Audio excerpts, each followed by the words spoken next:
Hello everyone. Tonight we are going to explore, one by one, the 7 wonders of the ancient world. But before we begin with the first one, the Lighthouse of Alexandria, let's take a look at what this list of 7 wonders really is. It is famous, but where does it come from? When was it established? And who decided which monuments would be included? The list has its origins between the 4th and the 1st centuries BC, 20 to 2400 years ago. During this long period of time, different Greek authors produced various lists of wonders that converged in the 1st century BC to give the one that is now famous. But why did they start producing these lists? Because in the 4th century BC, following the conquests of Alexander the Great, the Hellenistic world, the Greek world, expanded dramatically, and with it, the Greeks expanded their horizons. Not that they ignored the existence of North Africa or the Middle East before. They already knew about these regions. But now, many more Greek travelers or scholars could explore them. This sparked an interest in spectacular architecture, in monuments and artistic achievements in general. And with it came the first lists of 5, 6 or 7 most spectacular sites of the known world. The known world, to the Greeks at the time, being the Mediterranean and the Middle East. Sites rather than wonders. Because initially the Greeks spoke of theamata, which means things to see or sight, and later the word was changed to wonders. Bit by bit, these lists converged by the 1st century BC to form this famous list of 7 wonders that enough people accepted to make it stay as it was. In the process, some monuments were put in the list and then later taken out of it. For example, one of these authors who produced lists of wonders, Antipater of Sidon, did not include the Lighthouse of Alexandria in his list. Instead, he had the walls of Babylon. But despite these differences of appreciation, by the 1st century BC, about 2000 years ago, these lists converged into the one that has reached us, which makes the list of 7 wonders of the ancient world quite ancient already. Obviously, the list is limited to the world as the Greeks knew it, that is to say, the Mediterranean and the west of Asia. It also reflected their tastes and culture. Out of the 7 wonders, 2 were located in Greece, the statue of Zeus at Olympia and the Colossus of Rhodes. 2 were in Anatolia, which is modern Turkey, but these 2 were very influenced by Greek culture, the temple of Artemis in Ephesus and the Mausoleum at Halicarnassus. 2 were in Egypt, the Great Pyramid and the Lighthouse of Alexandria.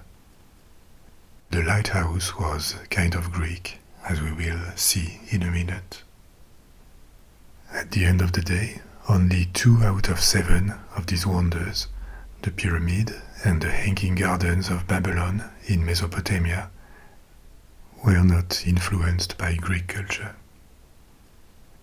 So there are biases in this list, of course, but each entry still has a fascinating story of its own, and opens a window to ancient events and cultures.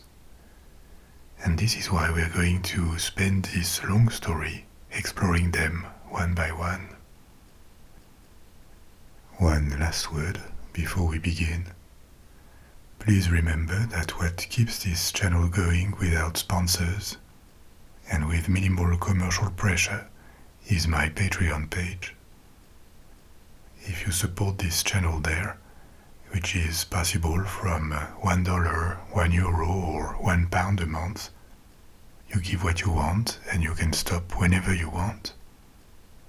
You get many different perks. The videos can be streamed on Patreon. You can listen and download everything there with or without background sounds. You can participate in surveys. You get advanced releases. And now there is also a chat with me if you want to participate in it. There are more than 1,000 patrons supporting this channel on all platforms, and I couldn't thank them enough for what they do. You can become one too. Speaking of platforms, if this is more convenient for you, you can also listen to everything I do on Spotify, Apple Music, and other music streaming apps. There are links in the first comment pinned under the video. And if you want to give a try to another take on the same stories with a different voice, you have the podcasts we make with Olympia, Lights Out Library in English, and La Biblioteca de los Sueños in Spanish. And now we have a long exploration ahead of us, so let's get started.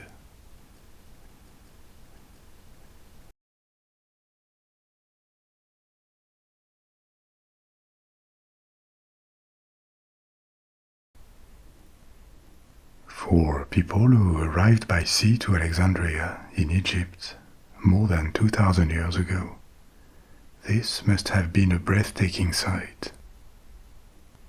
A high tower of stone, at least 330 feet high, or more than 100 meters, richly decorated and topped by a powerful light that signaled by night to all ships miles around that they were approaching one of the most important ports of the Mediterranean world. Alexandria, capital of Egypt. This lighthouse was, and remained for many centuries after it was built, one of the tallest man-made structures in the entire world, only surpassed by the tallest of pyramids.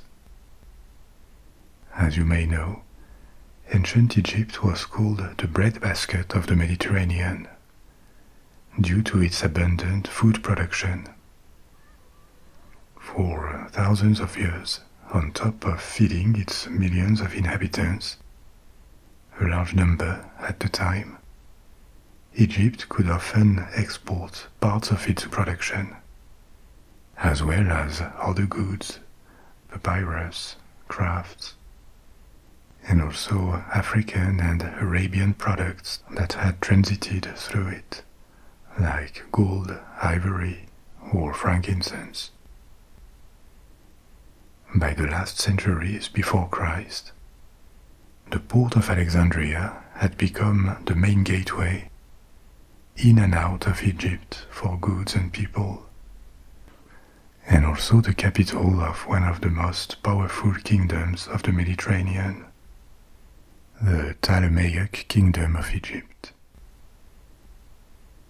Together with the Great Library of Alexandria, the lighthouse reflected the wealth, the might, and the influence, the prestige that the sovereigns of Egypt wanted to project. But who were these sovereigns? Why did they order the building of such a spectacular lighthouse? And what was this structure like? Or what do we know of it because it no longer exists? And what happened to it? This is what we are going to explore. To begin with, Ptolemaic Egypt, what does it mean? The Ptolemaic kingdom of Egypt was a long-lasting remain, of the empire of Alexander the Great. Alexander invaded essentially the ancient Persian Empire, the Achaemenid Empire, which he destroyed. But only after a decade of brilliant military campaigns that took him from Greece to India, he died young, and his empire quickly crumbled. In 10 years, the Greeks had had time to build an administration across the Middle East. And just after the undisputed master of this immense empire had disappeared, after the death of Alexander, his closest followers, his generals, were quick to seize the opportunity. They formed kingdoms called Hellenistic kingdoms, Greek-led states whose population was not Greek, on the ruins of Alexander's empire. This happened shortly after his death in the 4th century BC, in 336 BC precisely. One of the most attractive or enviable parts of this empire, and also one of the first Persian provinces conquered by Alexander, after he had repelled the Achaemenids from Turkey and Syria, was Egypt. As I said, Egypt was rich in all meanings of the word. It was highly populated. It produced a large quantity of food and other goods. It had beautiful, large cities, and an impressive culture that the Greeks respected. And that says something, because the Greeks used to consider other peoples as culturally inferior to them. But the 1,000 years old culture of Egypt and its monuments were too spectacular, too obvious to be ignored. And dominion over Egypt went to Ptolemy, one of Alexander's generals. Egypt, plus a few dependencies in Libya, the island of Cyprus, or the province of Judea. This formed the powerful Ptolemaic kingdom.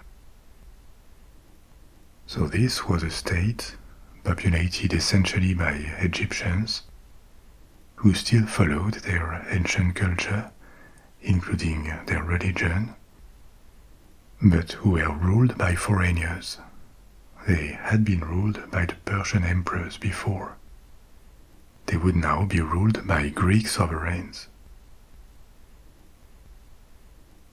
Even though during this Ptolemaic period, Egypt was no longer the beacon of civilization and the great power it had been in the 2nd millennium BC or the 3rd millennium BC, it was still a period of relative prosperity and peace most of the time, that lasted for almost 300 years, until the death of the last descendant of Ptolemy, Queen Cleopatra VII, the famous one, and after her death, the annexation of Egypt to the Roman Empire.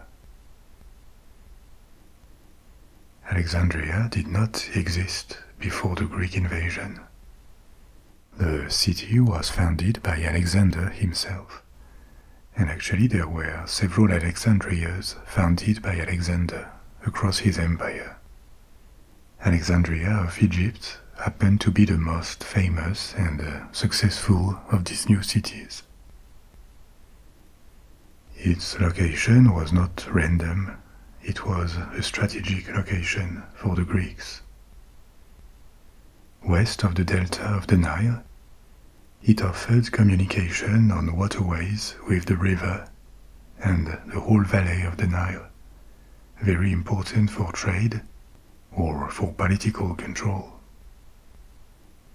But choosing a location on the coast was also significant, it showed the will to connect Egypt to the rest of the Greek world, in the Mediterranean, to the north, to open it to trade, as opposed to its previous connection with the Persian Empire that was centered on Mesopotamia and the Persian plateau. About 30 years after its foundation, when it was still a young city, Alexandria was chosen as the capital of the Ptolemaic kingdom, another significant change symbolically for Egypt. There had been several capitals of ancient Egypt at the time of its splendor, but the capital had moved along the valley of the Nile and in the delta. Ancient capitals included cities like Memphis, near the place where the delta begins, or Waset, better known as Thebes, on the site of the modern Luxor in the south. After Thebes, it was Pi-Ramses in the delta to the north. But none of these capital cities were on the coast. These choices of capitals reflected the will of pharaohs, of sovereigns, to administrate their kingdom rather than open it to foreign trade. So Alexandria was different. It was not an old Egyptian city, and from the start it was destined to be a cultural crossroads, with strong Egyptian and Greek influences, obviously, and because of trade, the presence of many other cultures and communities, reflecting the variety of the Mediterranean world. And this continued long after antiquity and even after the Middle Ages. Alexandria remained an important port and a cosmopolitan city long after the Ptolemies had gone. And this takes us back to the lighthouse. In order to affirm their relevance, both to their own subjects and outside, the Ptolemaic kings and queens that succeeded on the throne for almost 3 centuries needed to show off. They were not Egyptian, and they needed to make up for it, which they did by embracing Egyptian culture, at least publicly. They revered Egyptian gods, and they built monuments for them. Many of the best preserved large temples in Egypt today are from the Ptolemaic period. They also claimed the title of pharaohs, and they appeared as pharaohs on monuments or on the coins they issued. And like the pharaohs of ancient Egypt, they would commission spectacular monuments because a powerful, legitimate sovereign of ancient Egypt had to also be a builder in stone. At the same time, they didn't forget their Greek origins. They were certainly quite proud of them, and of the closeness to Alexander at the origin of the dynasty. And so what they built in Alexandria and in Egypt, their palaces, their tombs, the library, the lighthouse, many of these buildings had a clear Greek influence. There was a mix of cultures and aesthetical traditions going on. I'm telling you all these different things about Egypt and the Ptolemies because the lighthouse was the product, the embodiment of all these things. The commercial vocation of Alexandria and its openness to Mediterranean trade as the gateway to Egypt. The mix of Greek and Egyptian influences, the willingness of the dynasty to impress with spectacular works and prestigious ones, and also the very practical need for a large lighthouse in a large port where ships came and went constantly, bringing and taking away goods. So the construction was decided by Ptolemy I himself, but it would only be completed during the reign of his son and successor. It took 12 years in total. The site that was chosen was on a small island, an island called Pharos. Actually, the lighthouse is also sometimes called the Pharos of Alexandria.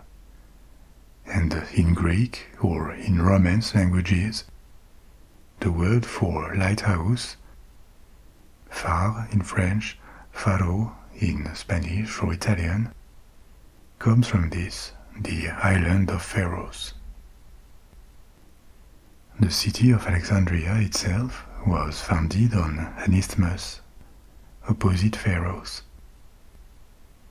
Later the city expanded well beyond this original isthmus, and to connect Pharos to the city, a long mole of more than a kilometer, 0.7 mile, was also built. But what did the lighthouse look like? We know about that thanks to multiple descriptions from antiquity to the Middle Ages, because the building really lasted a long time. This is what gives us total certainty that it existed. There are hundreds of different documents, sources, describing or referring to it. And it is not only recorded, archaeologists have found its remains. So based on these descriptions and archaeology, we know that it was built with solid blocks of limestone and granite. These were usual choices for Egypt, and that the height was somewhere between 330 and 390 feet. That is to say 100 to 118 meters, on a square base of 30 by 30 meters, that's 98 by 98 feet. That was very high for its base at the time, and as you know, in stone architecture, a limiting factor when it comes to height is the weight of the upper levels of a structure. To make it viable, a high stone structure needs a relatively large base that can support the rest. This technical constraint probably explains that pyramid-like structures were often built by ancient cultures under different proportions. We find them in Mesopotamia, in Egypt, or Mesoamerica. There were certainly aesthetical and symbolic reasons for this appeal of pyramids. But apart from this, another advantage of this shape is that it does not collapse and it solves the weight problem for large stone structures. The lighthouse was probably even more breathtaking for contemporaries of its building, because it was not a pyramid. It looked clearly vertical, with 3 levels, 3 tiers. The base started with a square section that would have represented about half of its height.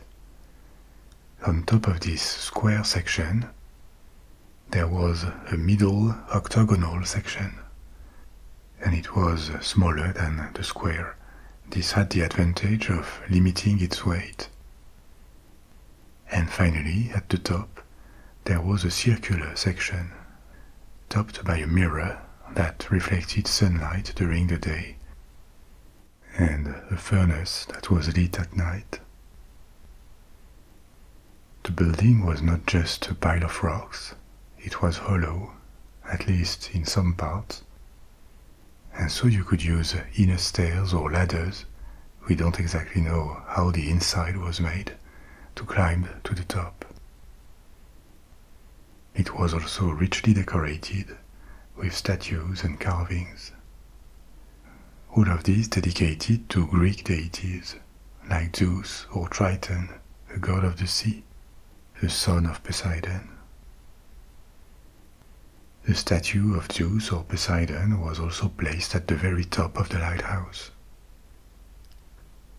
This type of structure in tiers, with a square base, an octagonal middle section, and a circular top, is something that turned out to be influential. In much more modest proportions, it was also used to build at least one funerary monument in Ptolemaic Egypt, a tomb in the city of Abu Sir, 30 miles from Alexandria. And this influence went on, including centuries after the building.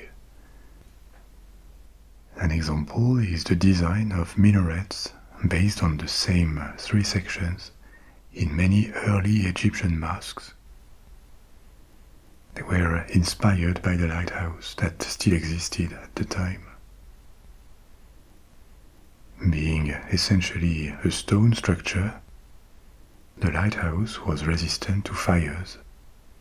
In many antique cities, fires were always the biggest hazard for buildings, and it was also maintained well by the masters of Alexandria.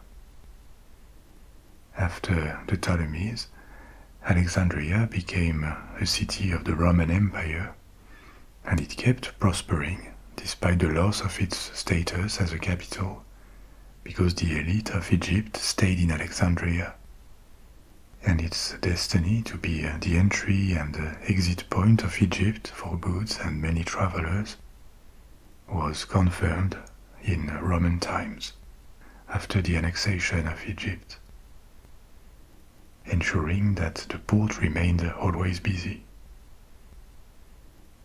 So the Roman administration took care of the lighthouse for centuries, and it went on until the Arab conquest of the 7th century AD. Egypt became a predominantly Muslim country,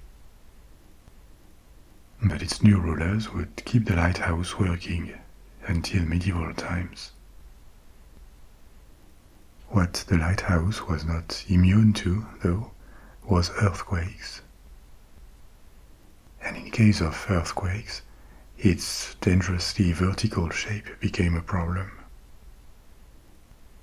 There was a first earthquake that damaged it at the end of the 8th century.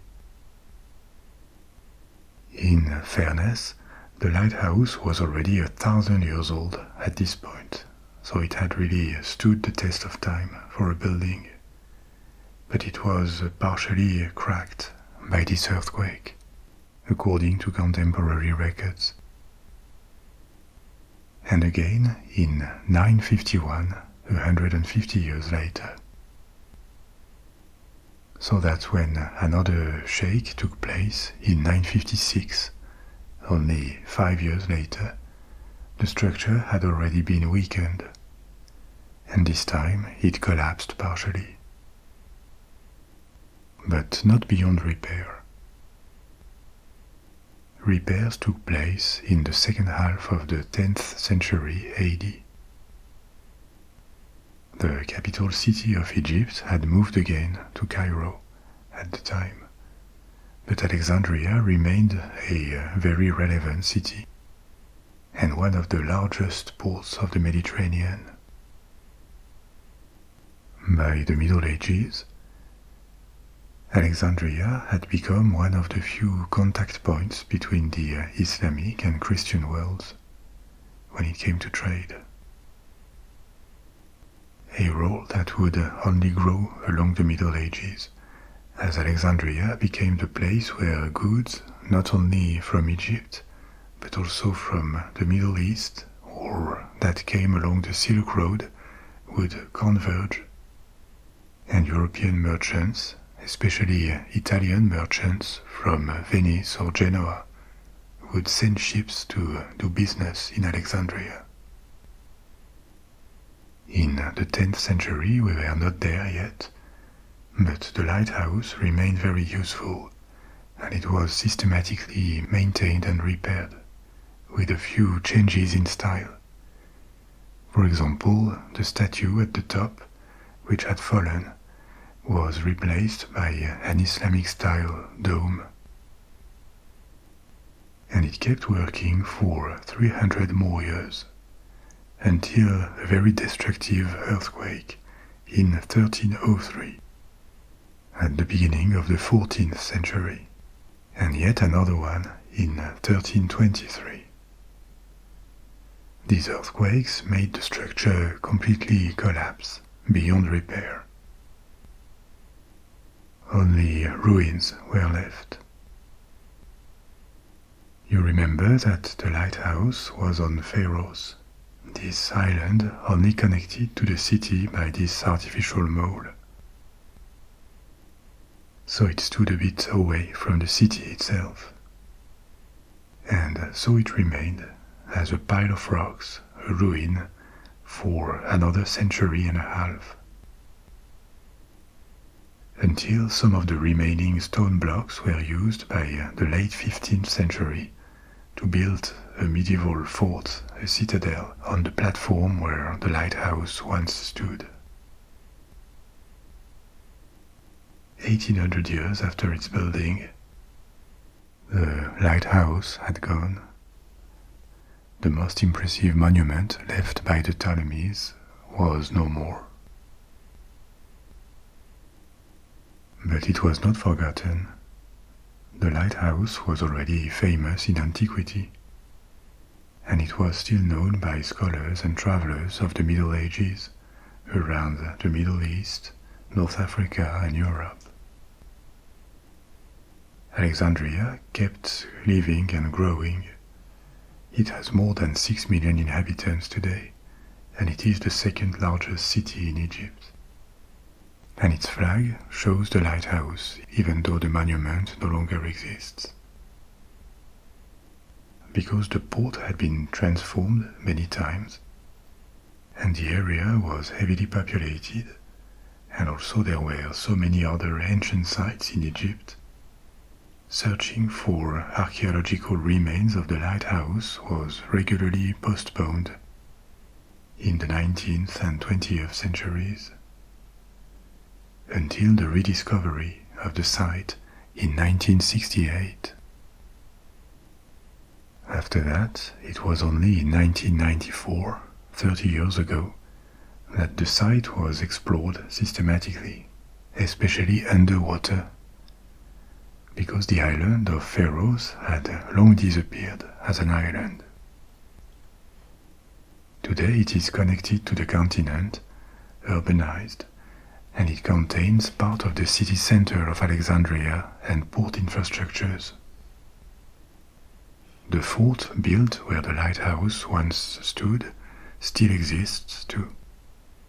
But the physical remains of the lighthouse that had not been used to build this little citadel were rediscovered in 1994 on the seafloor. Underwater, archaeologists found scattered remains of statues and columns. Actually, it appeared that these were not just the ruins of the lighthouse. There were also remains of temples, houses, wells that had fallen into the sea after earthquakes.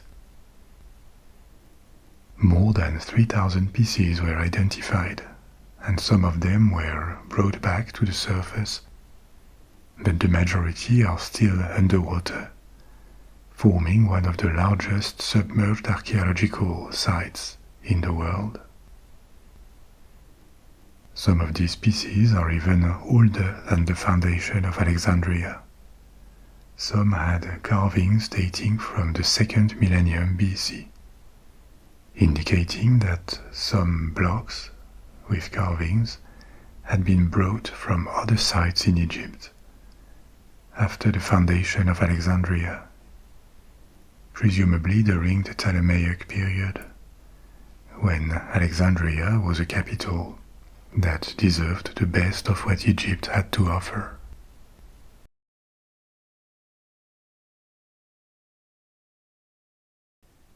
In the 3rd century BC, 23 centuries ago, at the entrance of the port of Rhodes, on the island of the same name, there was a large statue, most probably the tallest of the ancient world. A statue that represented the sun god of the Greeks, Helios. This statue was about 70 cubits high. Cubits are an ancient unit of length. 1 cubit was equivalent to the distance from the elbow to the tip of the middle finger. In practice, 1 cubit was more or less half a meter, or 1.5 foot. So in total, this 70 cubit statue was around 100 to 110 feet high, or 33 meters, which for comparison would be about 2/3 of the height of the Statue of Liberty, from feet to crown. Before that, there had been large statues in antiquity, statues of people, of gods or animals, including, for example, statues of Ramesses II in front of the temple of Abu Simbel in Egypt. These statues are about 20 meters high. Or in Mesopotamia and Persia, giant winged bulls carved in stone.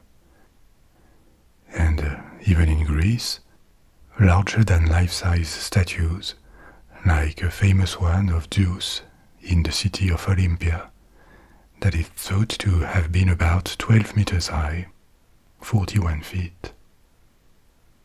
But nothing that reached the height of the Colossus of Rhodes, which was even more impressive to contemporaries because of its appearance.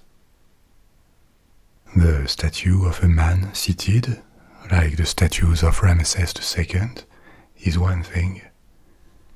But a statue standing on its 2 separate legs that support the weight of the whole statue, possibly with an extended arm, that is something technically very complicated and that required the use of metal rather than stone.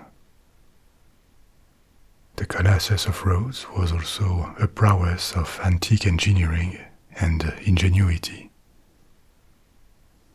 We don't exactly know how it was made, what the structure was like, but its fame spread around the entire Mediterranean, and centuries after it had fallen, there were still travelers going to Rhodes just to see its remains that were said to be impressive. Why is this big statue called a colossus? A colossus is a statue that is much bigger than life-size. So, technically, the Statue of Liberty could be called a colossus.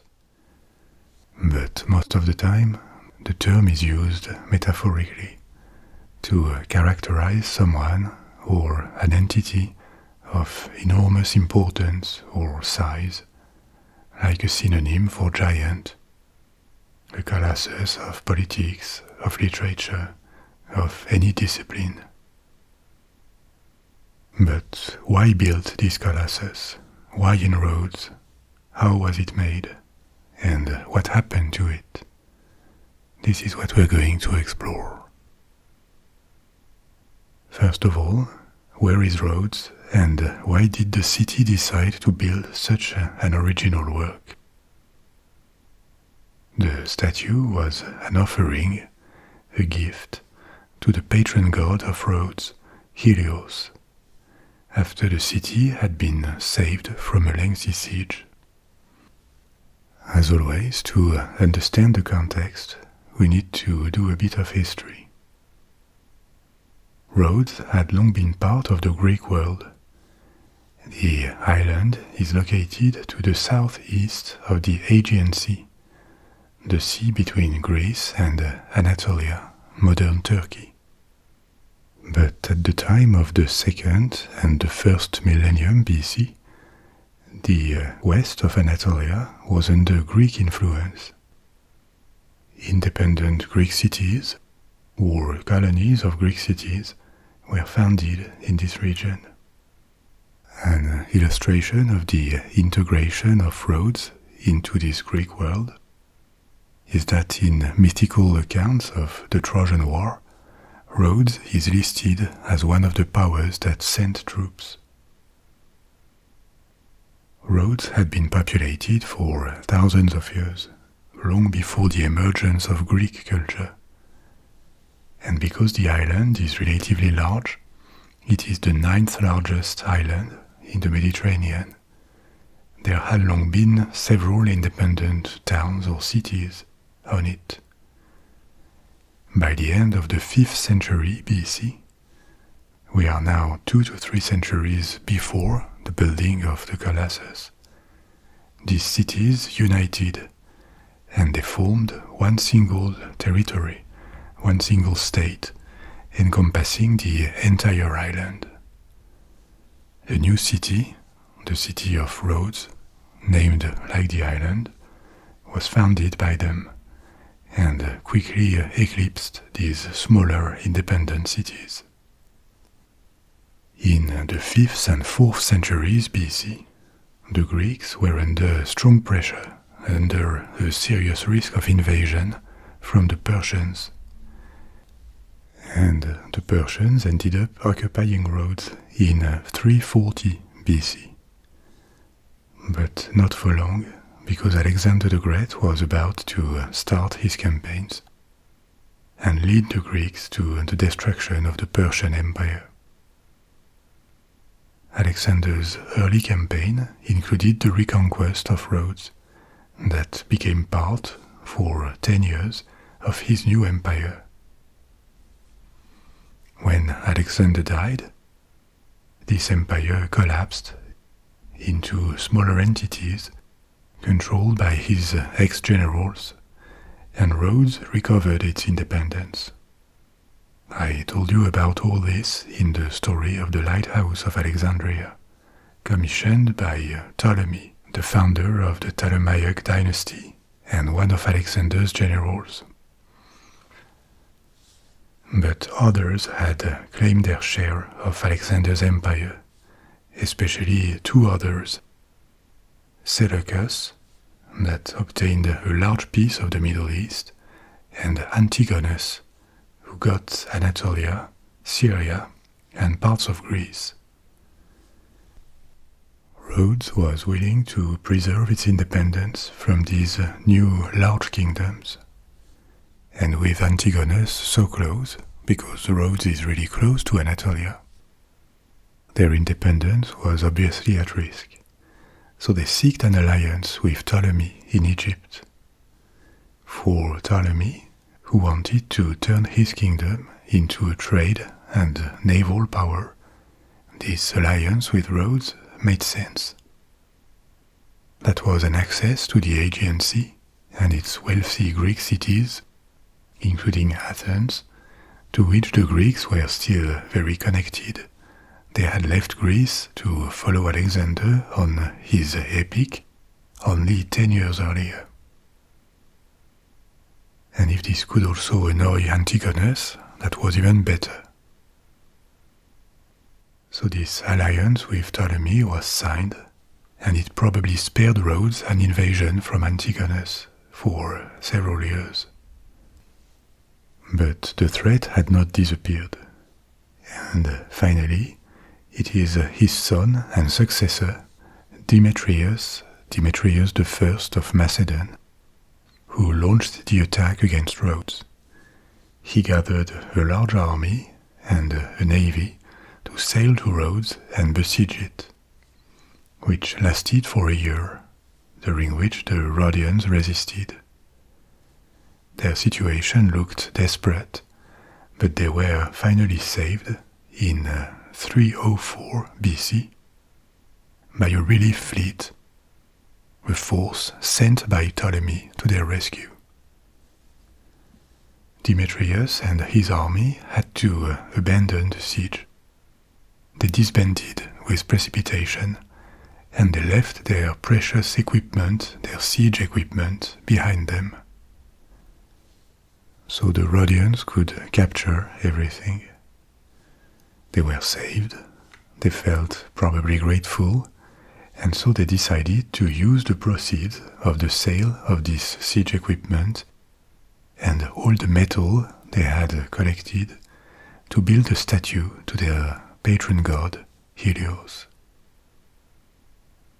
Records indicate that their booty was worth about 300 talents, which is not necessarily very reliable, but to give you an idea, a Greek or Athenian talent, as it is called sometimes, was a quantity of silver equivalent to about 26 kilograms, more than 50 pounds. Another estimate of the value of one talent from the 4th century BC is that one talent could pay for the skilled work of someone during 9 years. So 300 talents, that would be 7 to 8 tons of silver. And as of 2024, a ton of silver costs close to $1 million. So the treasure would be worth $7 to $8 million. But in antiquity, the value of silver was probably higher than that. It doesn't necessarily make sense to compare prices 2,000 years apart. We just cannot buy the same things. But this is just to give you an order of magnitude of the value of what was seized. The monetary value of the equipment captured by the Rhodians and the cost of their Colossus was a very significant amount at the time. It took time to agree on a sculptor, a location, and maybe the budget. We don't know precisely. But construction began only in 292 BC, 12 years after the siege and its final rescue. And this construction would last another 12 years. The sculptor responsible for it was from Rhodes, a man called Ceres of Lindos. We don't know much about him, except that his name remained associated with the Colossus. Certainly the work of a lifetime for him, and that he had been a pupil of a famous sculptor, Lysippus, one of the prominent sculptors of the classical era of Greek art in the 4th century BC. What is interesting is that the idea of a large metal statue did not come from nowhere. In the 5th and 4th centuries, the Greeks had multiplied the production of bronze statues, sometimes life-size, which made them particularly expensive and remarkable because metal was still relatively precious at the time. It was not available in large quantities. Bronze had largely been replaced with iron for the finest weapons or armor. But bronze was still widely used and widely sought after. We don't have remains of them, but it is well possible that projects of building colossi in metal were circulating at the time or were discussed between sculptors. Because now that life-size or close to life-size bronze statues had been made, the next step should have been to increase the size, to do something more opulent, more challenging, more remarkable. So we don't exactly know, but maybe the Rhodians picked up the idea, and it was decided to build in bronze to produce a particularly remarkable work, an architectural prowess that could mark the times. Now, what was this Colossus exactly like, and how was it built? Contemporary descriptions agree on its size, a size of more than 30 meters, or more than 100 feet, and also that externally the statue looked entirely metallic. There were bronze or brass plates that formed the skin and clothes. What was inside is less certain. There could have been a wooden frame, but technically that sounds difficult because of the weight. Only in bronze, more than 10 tons would have been necessary as a bare minimum, and assuming there was bronze only in the outside. For comparison, the Statue of Liberty as a whole weighs 225 tons, just the statue without the pedestal. It would obviously be much more if the statue was not hollow.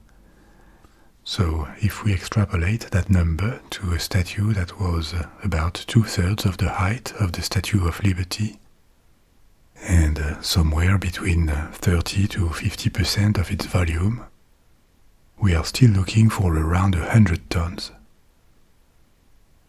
It seems complicated for a wooden structure to support that, especially given the shape of the statue.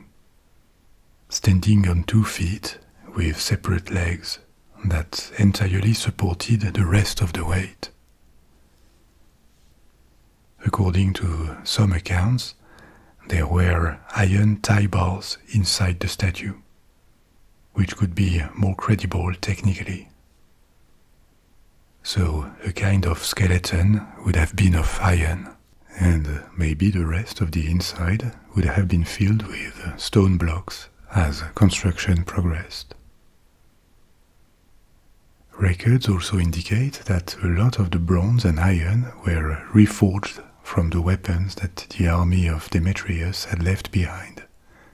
But that was not enough. Nor had the city of Rhodes the processing capacity for so much metal, so some had to be imported too. Then there is the question of how it was built. There were obviously no huge cranes or metal scaffolding at the time. According to the account of a Greek engineer of the time, Philo of Byzantium, the sculpture was created on site, and as construction advanced, when a section of a few feet would have been completed, a huge mound of earth would have been placed around, creating a platform on which the sculptor and his workers could have continued to work on the following level. And by going up like this, progressively, adding one level or one section upon the previous one, they would have finished the statue. Then all the earth would have been taken away, revealing the work. That's a possibility, but there is no direct proof of this, like a plan or a direct testimony.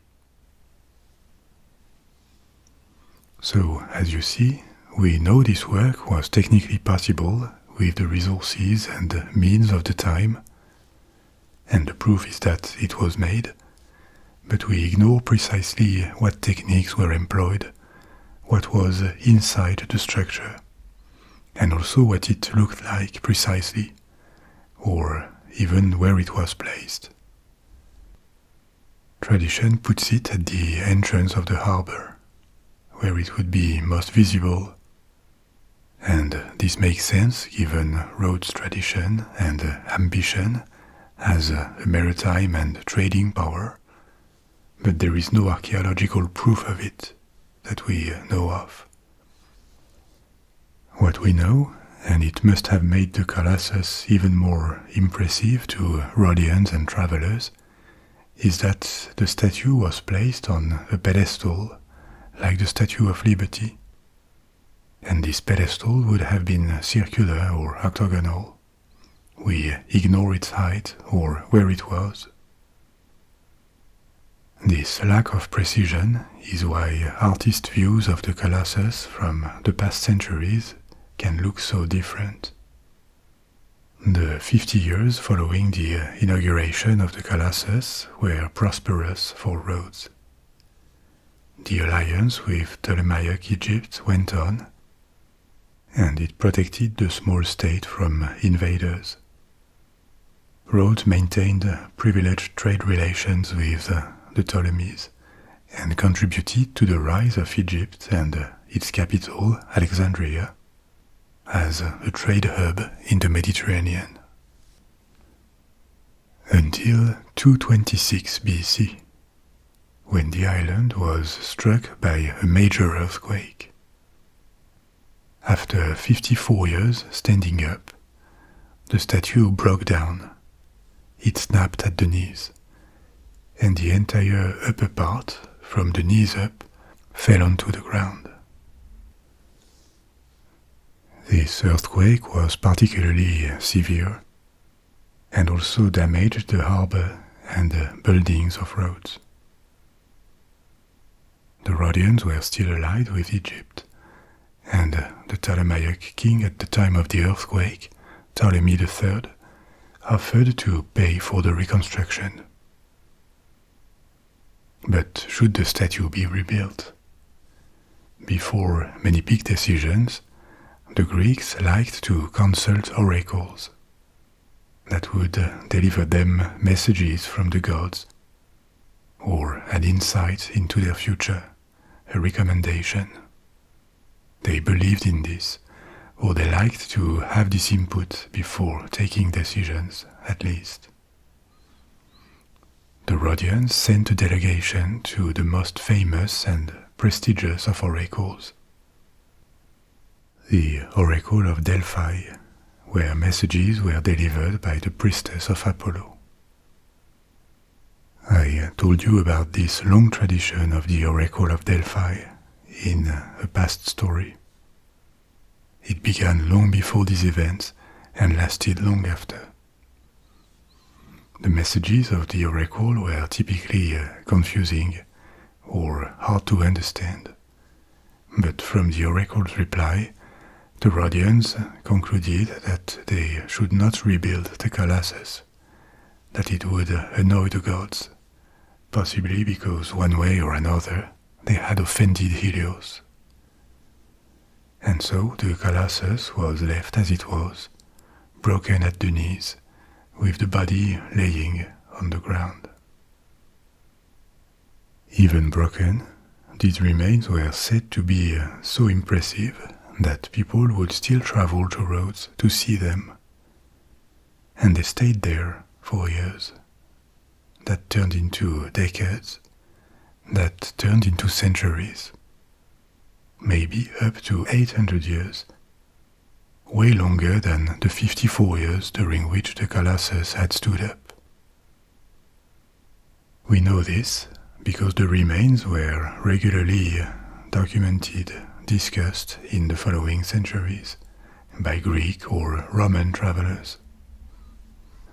The cult of Helios declined, and by the 4th century AD, Rhodes was Christianized.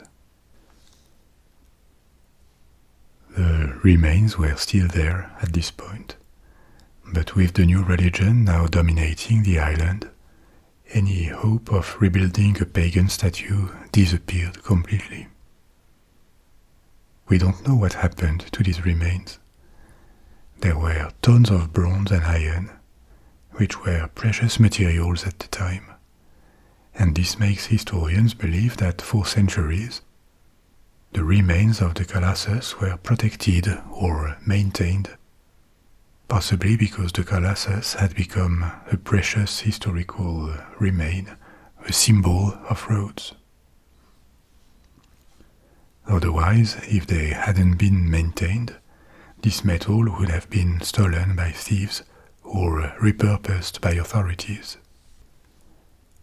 Metal for coins, ships, tools, or weapons was always useful. It is believed that in the course of the 4th century and after, once the island had become Christian, it had also become a part of the Roman Empire and then the Eastern Roman Empire, Byzantium.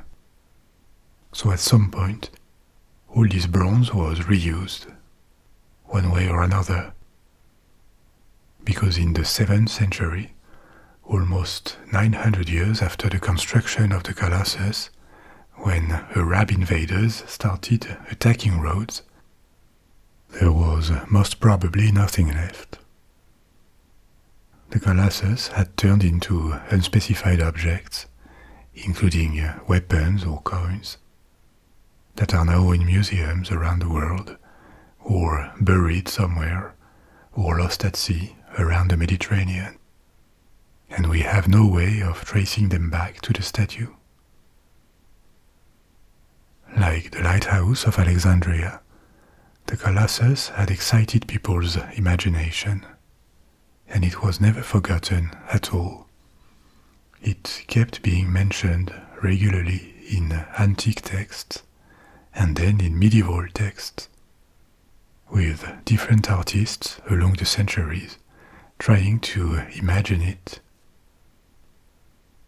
For example, leading to a depiction from the late Middle Ages and the Renaissance, in which the Colossus had one foot on either side of the entrance of the harbor, and the ships would have passed under it between its legs. That wasn't real. There was this pedestal I told you about before.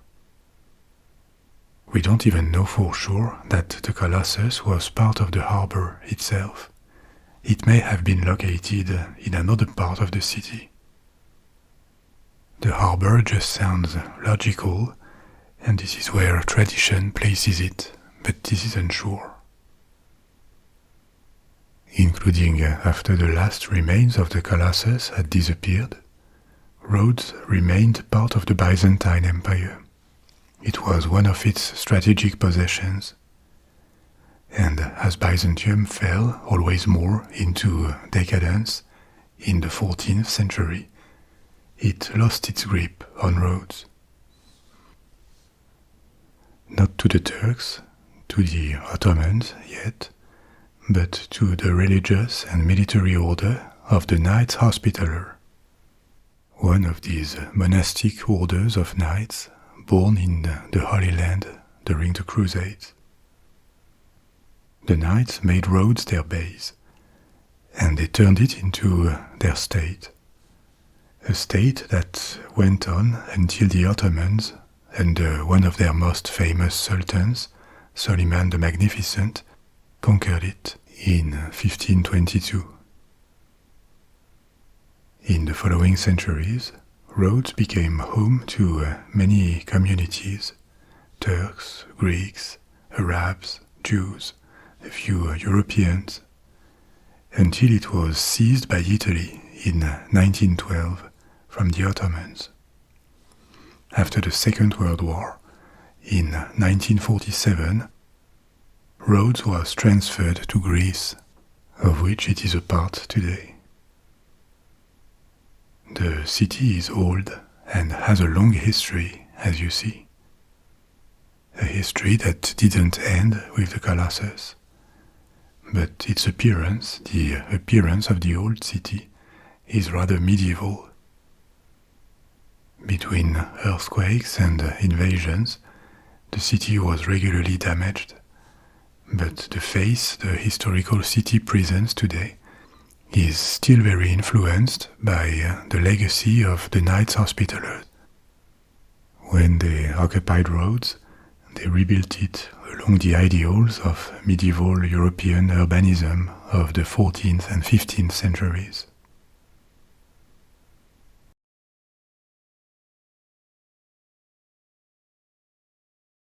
The mausoleum at Halicarnassus was a tomb, a spectacular tomb, that was approximately 45 meters in height, that's 150 feet.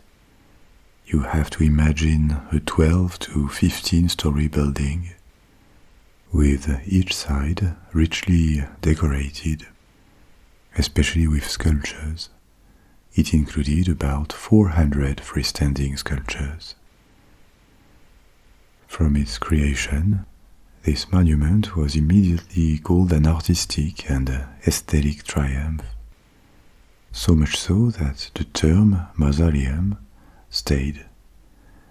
A mausoleum is used generally to name an above-ground tomb, a tomb of a certain size and with a certain level of decoration. The most famous mausoleum in the world today is probably the Taj Mahal in India, which has a distinctive, iconic architecture. And it is a mausoleum because the Taj Mahal is a tomb, or houses a tomb. The tomb of Mumtaz Mahal, the wife of an emperor, Shah Jahan. He commissioned this monument in the 17th century, and he is also buried in it. So this is what a mausoleum is, a fancy tomb or a building created specifically to house a tomb, even though generally mausoleums are of more modest proportions than the Taj Mahal or the mausoleum we're going to discuss tonight. And the one at Halicarnassus is the tomb of a man called Mausolus. Mausoleum is a term that initially meant monument of Mausolus, before it became this generic term for that kind of monuments. Looking at history, we are not surprised when rulers of large kingdoms or empires get spectacular tombs, like for example Cheops, the pharaoh, and his pyramid, or the first emperor of China, Qin Shi Huang. But Mausolus was not such a historical figure. So who was he? And how did he get to have such an extravagant tomb without really being famous for anything else? To understand it, we need to delve into the history of this time and place. In the first millennium BC, there was a small kingdom, a state, mostly forgotten except by historians, in the west of Anatolia, the west of modern Turkey. A state called Caria. It was not the only one, and these small states of western Anatolia were strongly influenced by Greece. I alluded to it when I told you about Rhodes in the history of the Colossus of Rhodes. Western Anatolia was influenced and partly populated by Greek settlers, starting in the Iron Age by the end of the second millennium BC. Greek city-states and kingdoms saw Anatolia as foreign. What they called Asia began with Anatolia, on the other side of the Aegean Sea. For example, the city of Troy, against which the Greeks famously allied in the mythical story of the Trojan War, was in Anatolia. The regions of western Anatolia remained clearly distinct from Greece, starting with their languages, that were Anatolian languages. But Greek influence in this region was certain, especially along the coast of the Aegean Sea. Greek products and works of art arrived there. The Greek language was often taught to children of the elite, and it was also spoken by diplomats and merchants. And also all major Greek cities had relations, contacts with Anatolia. In the first half of the first millennium BC, a large kingdom emerged in West Anatolia, the kingdom of Lydia. The last king of Lydia was a man called Croesus. There is this term, rich as Croesus, for people who are extremely wealthy, and it alludes to him, even though we don't know for sure that he was that rich. In any case, if he was, it didn't save his throne, because in the 6th century BC, Lydia was conquered and annexed by the rising empire of the time, the Persians, the Achaemenid Empire. Persian or Achaemenid Empire is the same thing. Achaemenid is the name of the ruling dynasty of this empire. So the Persians became masters of Anatolia and stayed there for 200 years, until Alexander the Great would expel them in the 4th century BC. Persian rule had plenty of implications, starting with the creation of Persian provinces, also called satrapies. The kingdom of Lydia disappeared. There was a satrapy of Lydia, but it was much smaller. And this is how we circle back to Caria, the place where Mausoleum would live. Caria was a satrapy of the Achaemenid Empire. At the head of such a province, there was a satrap, a kind of viceroy, that represented the emperor and ruled in the emperor's name. These satrapies paid a tribute to the emperor, and obviously they were supposed to always follow and support the policies of the empire. In practice, the satraps had a very large autonomy, especially in provinces that were far away from the heart of the Persian Empire. And even though the Persian Empire did not explode, it always kept its unity until Alexander the Great destroyed it. The satraps could do what they wanted, and many times they carved themselves an independent power base. And also because the satraps were viceroys, representatives of the true king, but close to kingship themselves, rather than employees or civil servants who could be named and replaced easily.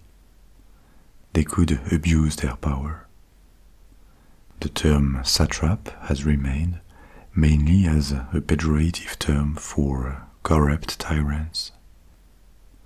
Part of it because there were abuses, and also because the enemies of the Persians in this region of the world were the Greeks, and we are still culturally influenced by history as the Greeks saw it and wrote it, which included a degree of animosity or contempt for the Persian Empire.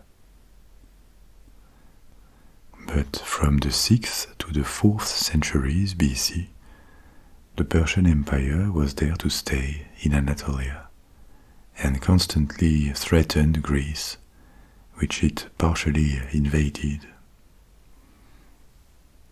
Most of the time, though, war was not raging, and the Persian arrival created this situation where Western Anatolia was culturally Anatolian, with a Greek influence, and politically Persian. This is the context in which the Mausoleum would be built. Among the satrapies established by the Persians, there was Caria, to the southwest of Anatolia, which was part of the Persian Empire, but it was really at its border, culturally very different, small and almost insignificant at the scale of the Persian Empire. And all this meant that it had a lot of autonomy. As long as the tribute was paid, the satraps of Caria would do what they wanted. And this is what Mausolus was, the master of Caria, who inherited this province from his father in 377 BC. He was at the same time a satrap and a hereditary ruler of Caria, because his family had long been a dynasty of local sovereigns. Mausolus was Anatolian. He was also an agent of the Persians, even though he had a high degree of independence, and because he was part of the local elite, his education had been for a large part Greek.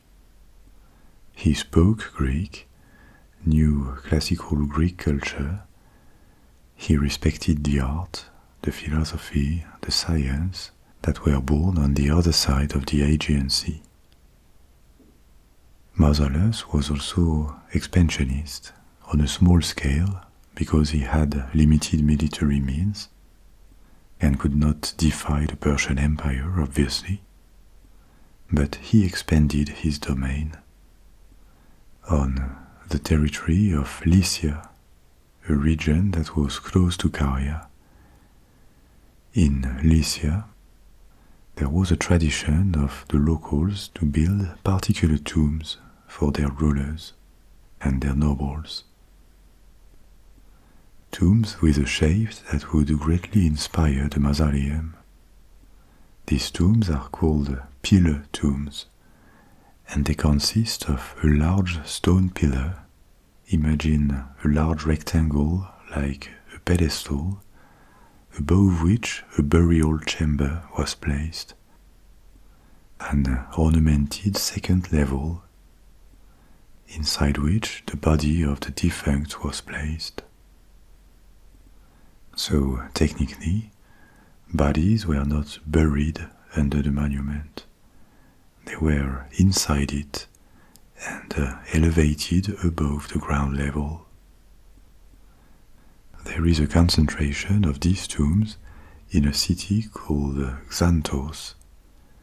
They are from the 6th to the 4th centuries, this time of Persian occupation and presence, and even though they were not in Greek territory, their style is one of the many aspects of this Greek influence in Anatolia. The style of their decoration was clearly Greek influenced. Mausolus had a sister, Artemisia, who would later become his wife. That sounds shocking, but at the time in antiquity, in ruling families, this was accepted as a practice to avoid the dilution of aristocratic blood or succession issues, even though incest was otherwise taboo in antique societies. So Mausolus and his sister ruled for 24 years, which was enough time for Mausolus to not only expand Caria, but also found cities, new cities, inspired by Greek urbanism along the coast, to promote Greek culture and aesthetic, and also develop a new capital, Halicarnassus. There is still a city where Halicarnassus was, Bodrum in Turkey. Apparently inspired by the Greek model, Mausolus embellished Halicarnassus in spectacular ways. Streets were paved, squares were drawn, the size of the city increased markedly with new housing, and a large fortified palace was built for Mausolus near the harbor. Mausolus and Artemisia also commissioned a theater, a temple to Ares, the god of war, and they had different public places improved with luxury materials like marble and statues. the same kind of aesthetic concern for art and ornamentation that would also influence the mausoleum. As part of all this building and improvement works in Halicarnassus, Mausolus also planned a tomb for himself.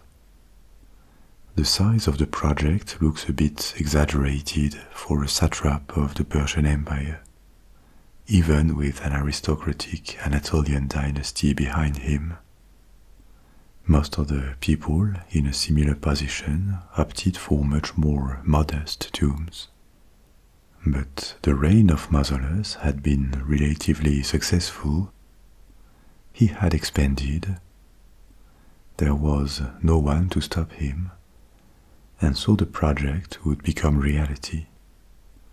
But not while he lived.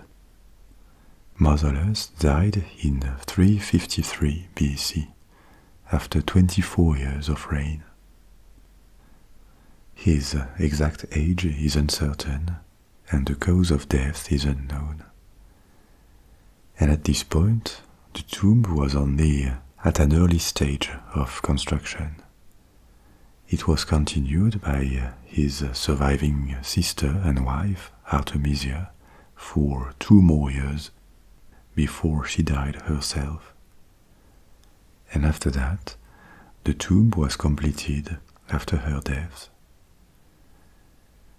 The bodies were probably burnt, and urns with their ashes were placed in the tomb, which was unfinished at this point.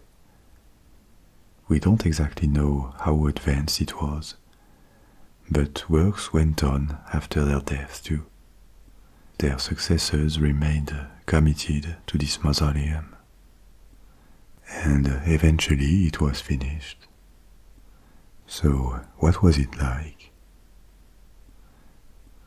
The building was rectangular, and in total, its height was close to 45 meters. The structure could be separated into 3 levels. At the base, there was a kind of large pillar, like a pedestal for the 2nd level, that contained the remains of Mausolus and Artemisia. This followed the structure of these Lycian tombs I mentioned before, in which the dead were not buried underground with a tombstone above them, but elevated above ground inside their tomb. Above this pillar was the tomb itself, surrounded with 36 columns. This part alone was about 11 meters or 37 feet high. And finally, to top this section, there was a pyramid above, a pyramid with 24 steps, 24 degrees, that ended with a platform on which the sculpture of a chariot was placed. And inside the chariot were the figures of Mausolus and Artemisia. These 3 levels reached this total height of more than 40 meters or 120 feet in total. The mausoleum was built on a hill, which made it look even higher, towering. This middle section looked a bit like a temple, and indeed various authors described it as a temple perched on this platform or this pillar. The building was also surrounded with a wall, forming a courtyard around it, so it was not directly accessible. It was possible to climb on top of the pillar and reach the 2nd level, the one with the columns that looked like a temple, using a staircase flanked by stone lions. The monument had respectable dimensions, but what it really stood out for was the abundance and quality of its decoration. Statues were numerous and all reflected the very realistic approach that characterized classical Greek sculpture, something that strongly impressed the Romans later, and that kept making antique classical Greek sculpture the benchmark or the fundamental reference in Western sculpture until the 20th century. Greek sculpture was very much focused on the human body, the human form. They also made animals and rarely objects, but humans, male and female, completely dominated the production of fine sculptures in Greece, especially in the classical period. Typically, art historians distinguish three main periods of ancient Greek monumental sculptures. There is an archaic one, from the 7th to the 5th centuries BC. Then there is a classical period, the 5th and 4th centuries BC, and after that, a Hellenistic period. After Alexander the Great, when Greek sculpture disseminated even more than before around the Eastern Mediterranean and the Middle East. In this Hellenistic period, there was no reduction in quality or abundance of the art production in general or of sculptures, but the styles mixed way more than before.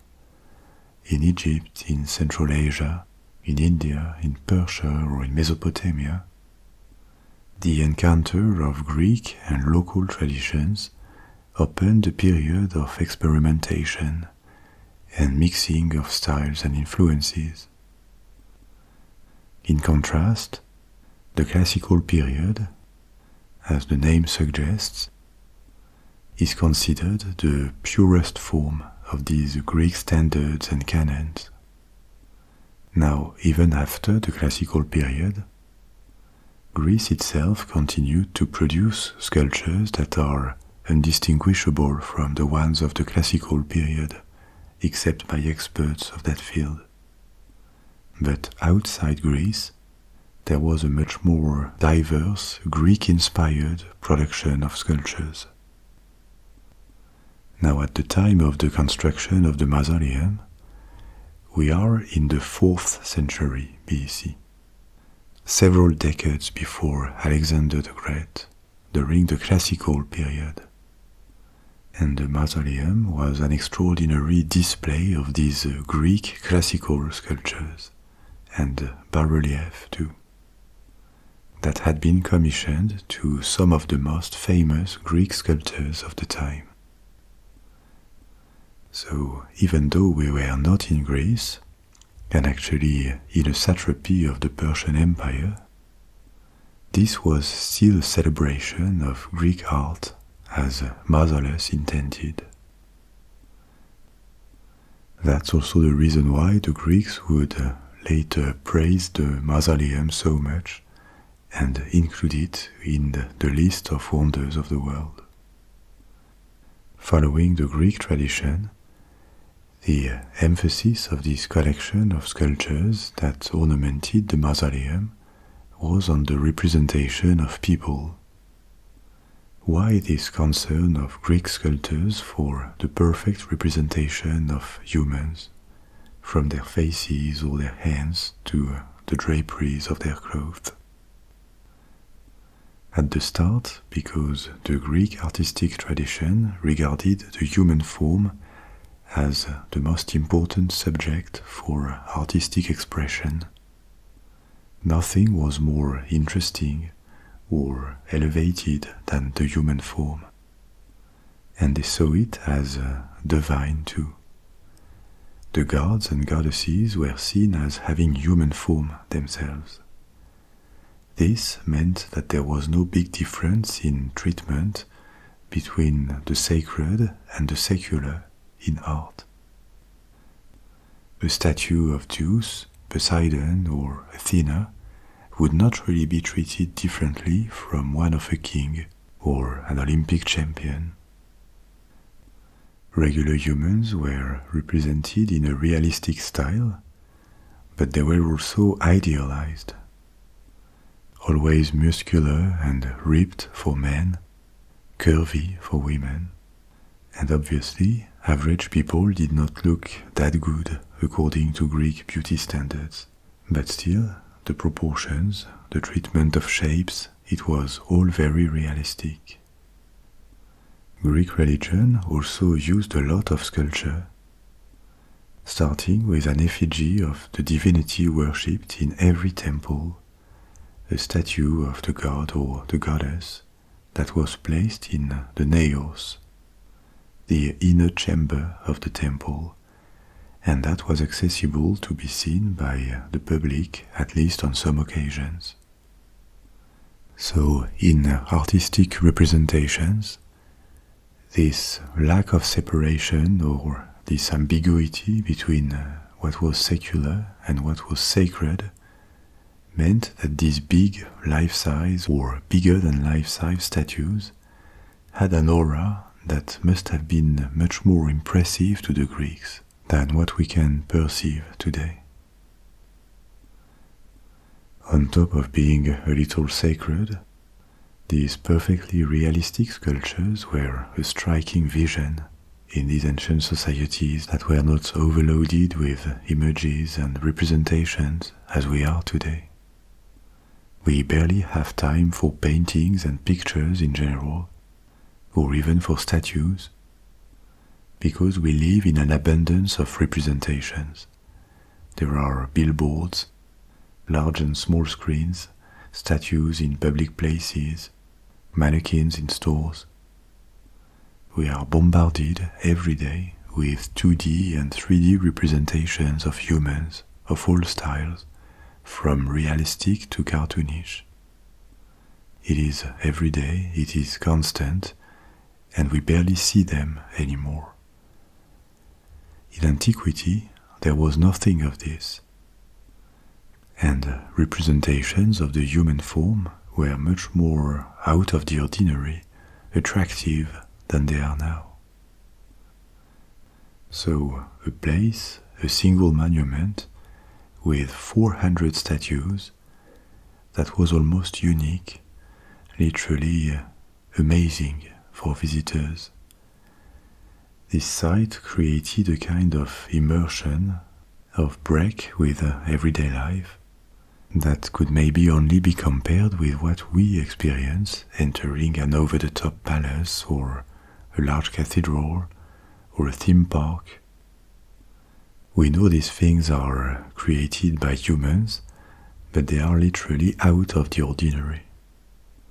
Hence this fascination with the Mausoleum that we could have a hard time understanding today. Whatever side you looked at, there were these slightly bigger than life-size realistic statues of figures, we don't know exactly of whom. There were probably heroes, gods, and important historical figures, including Mausolus and Artemisia. They were represented at least once on top of the monument, in their chariot and its 4 horses. We know a bit more about the bas-reliefs that were abundant all around the second level, behind the columns that surrounded it. These represented mythological scenes, such as the Centauromachy, a mythical fight that broke out between centaurs and humans during a wedding, or an Amazonomachy, a combat between Greeks and Amazons, these fierce female warriors of mythology. And so it didn't take long before the Mausoleum became famous, well beyond the frontiers of Caria. Its impressive dimensions and ornamentation reached all of Greece, and 10 years later, when Alexander the Great arrived, it was still intact.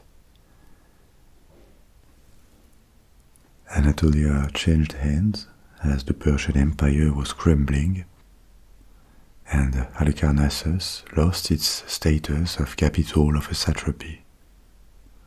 In the following centuries, the city declined and finally turned to ruins. Bodrum would develop only later. The mausoleum was on its hill, slowly deteriorating. Until the Middle Ages, it stayed like this, above the remains of Halicarnassus, for about 16 centuries. But finally, a series of earthquakes and the lack of maintenance caused its destruction. By the years 1400 AD, it seems only the base, the platform, was still recognizable.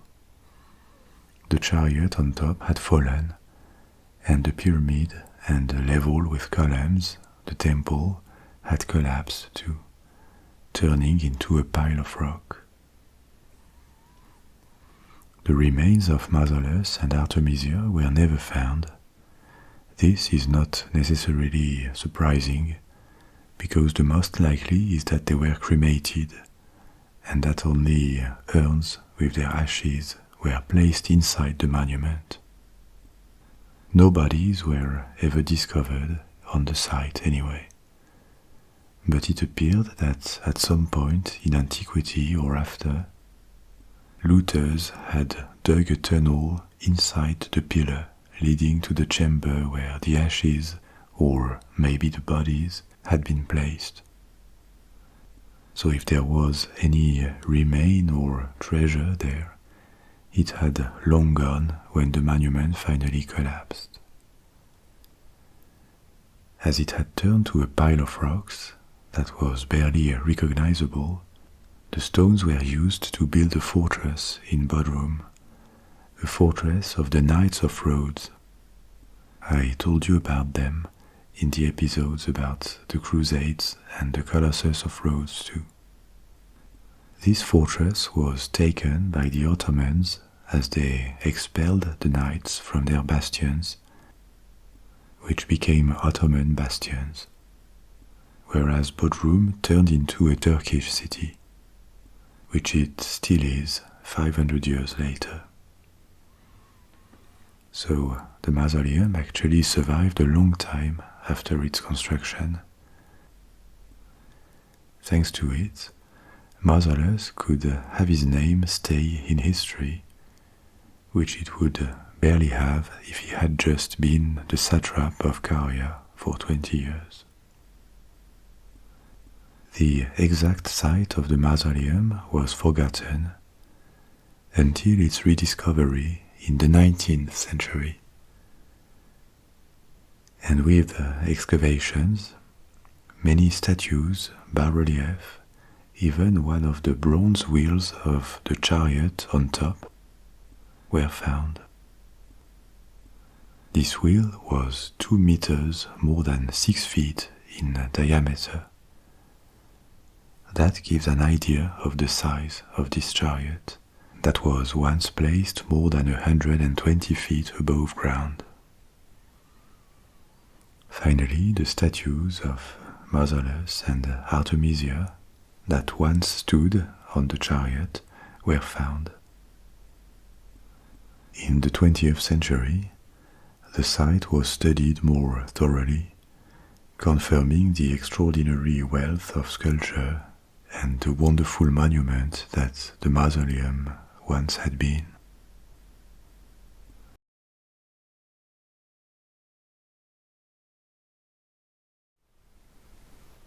Imagine this.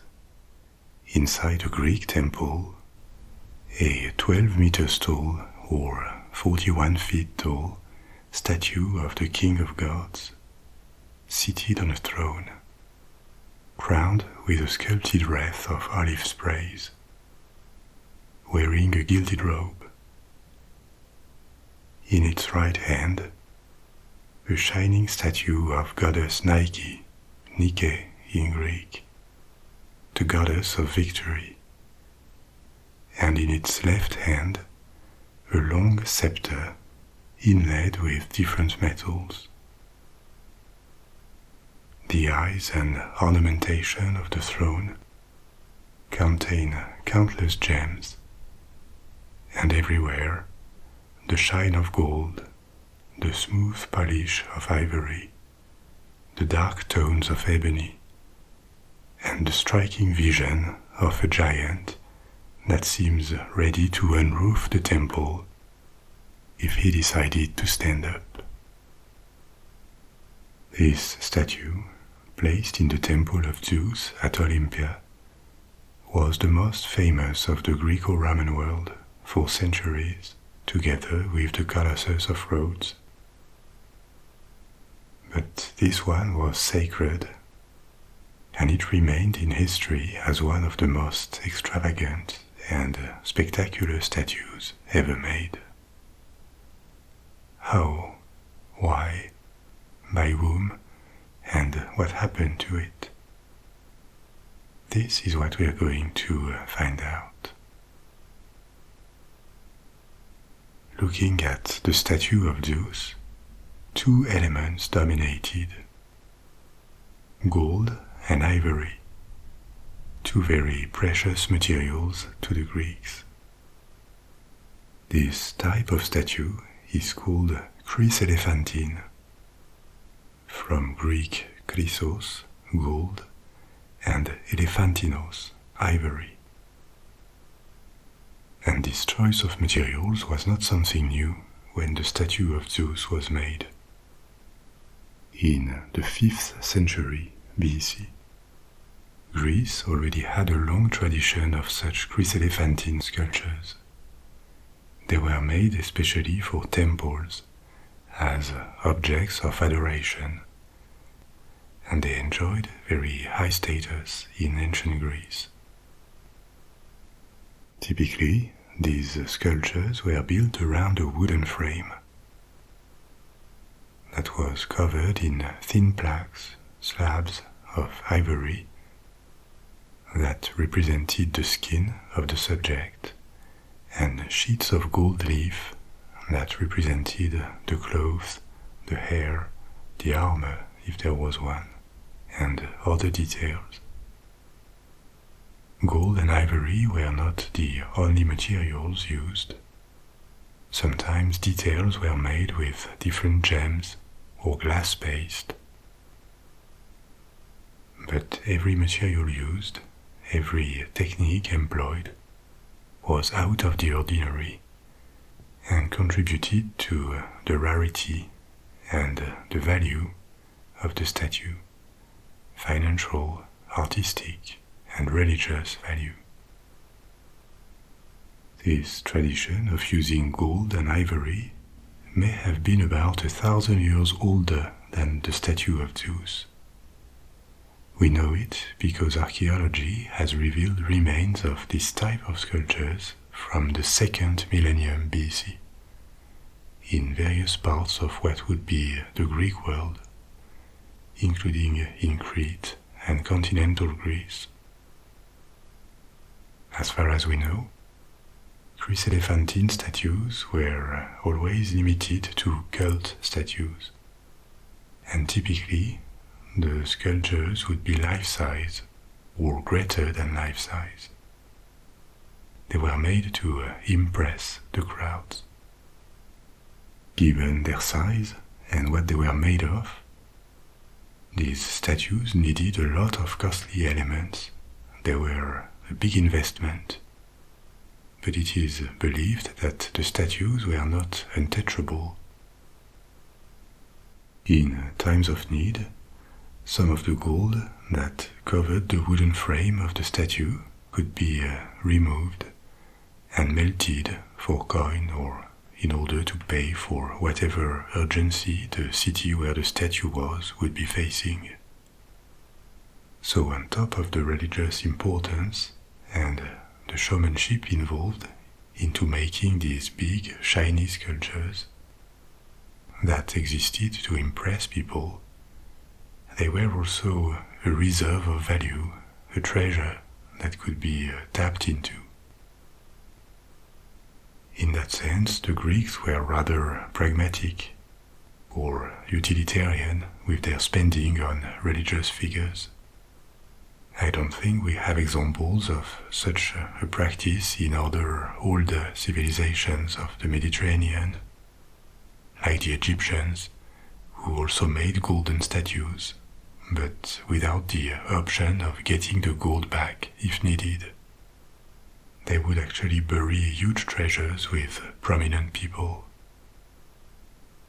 In any case, this type of statues multiplied in the archaic and classical periods of ancient Greece. That is to say, the centuries in the middle of the first millennium BC, which is when the two most famous chryselephantine statues were made, and they could also have been the tallest of them.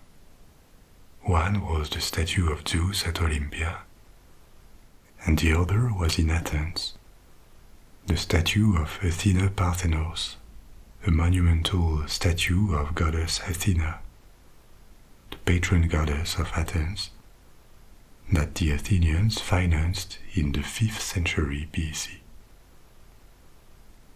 It was spectacular at almost 12 meters, only a touch shorter than the statue of Zeus.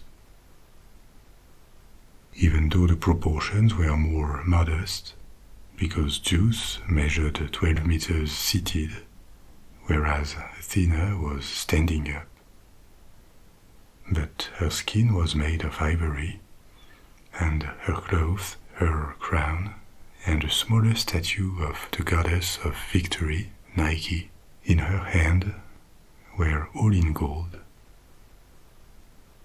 This statue was also lost, and the precious parts were probably recycled sometime in the first millennium AD. But its appearance is well known from descriptions and plenty of smaller reproductions in marble.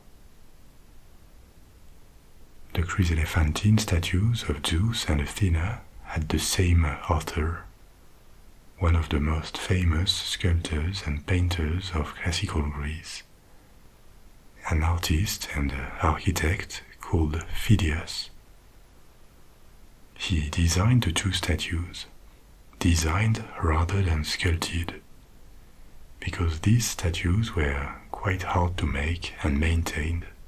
They required a team and constant care, not only to create them, but then to keep them in good state. The structure itself was made of wood, and even though wood became invisible under the layers of gold or the ivory slabs, wood is still perishable. It expands and contracts due to temperature or humidity. On a 12 meters or 40 feet sculpture, that can make the size change by several centimeters or several inches.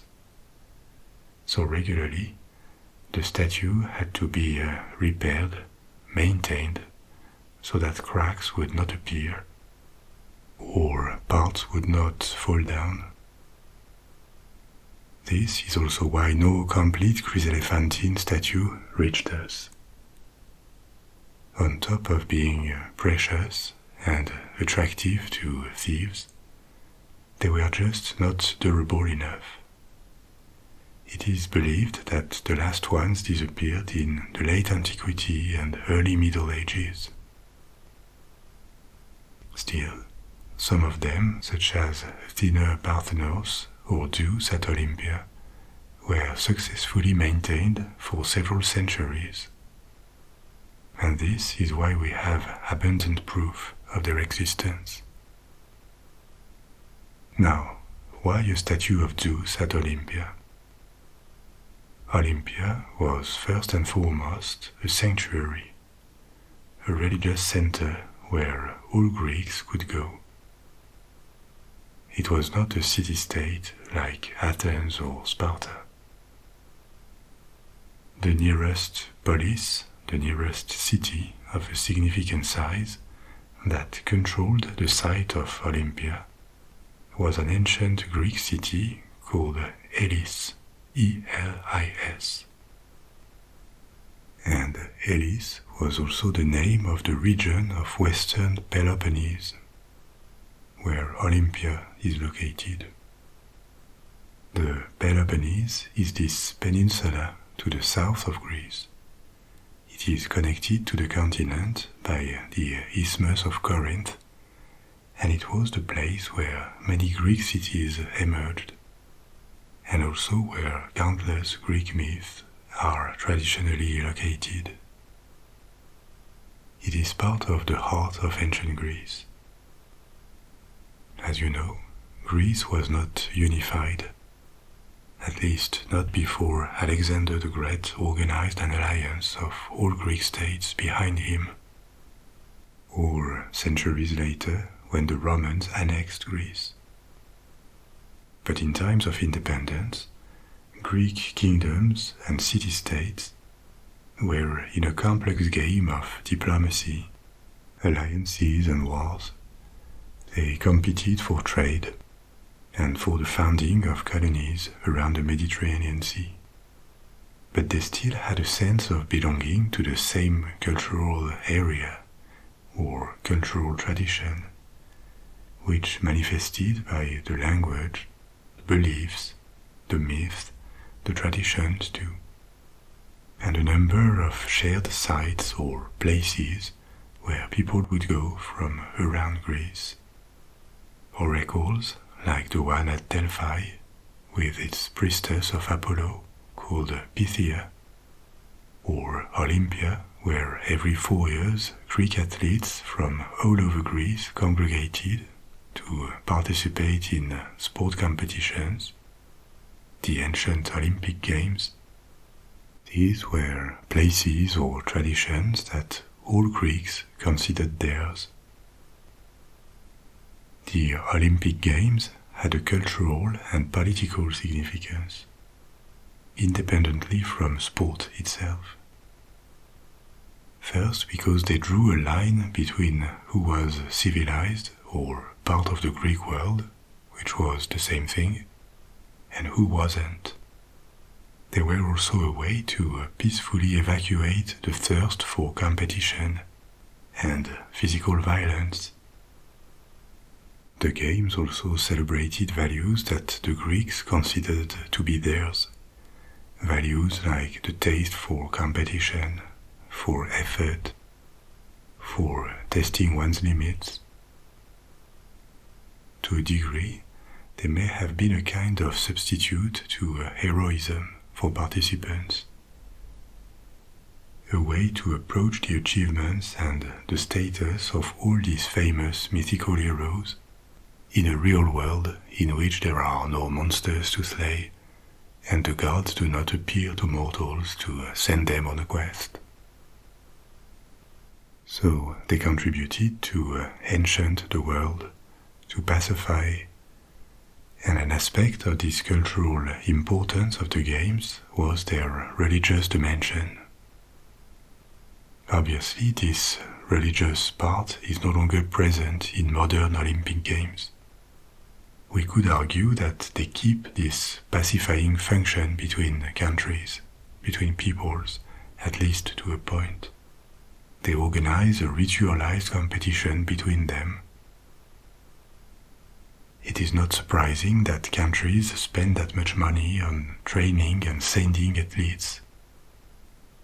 They want to assert their international status by doing so. And Olympic medals turn into a way to quantify how successful a nation, a country, a society is. Success in sport competitions is still seen as one aspect of a nation's aura or prestige. But there are no longer gods involved in the games. The religious aspect has disappeared. In antiquity, Olympic Games that took place every 4 years were dedicated to Zeus. There were sacrifices and rituals all along the games that participated in the elevation of winning athletes and also unified further the Greeks, not just around a short list of values, like modern Olympic Games define themselves: fair play, surpassing oneself, breaking records, friendship between nations.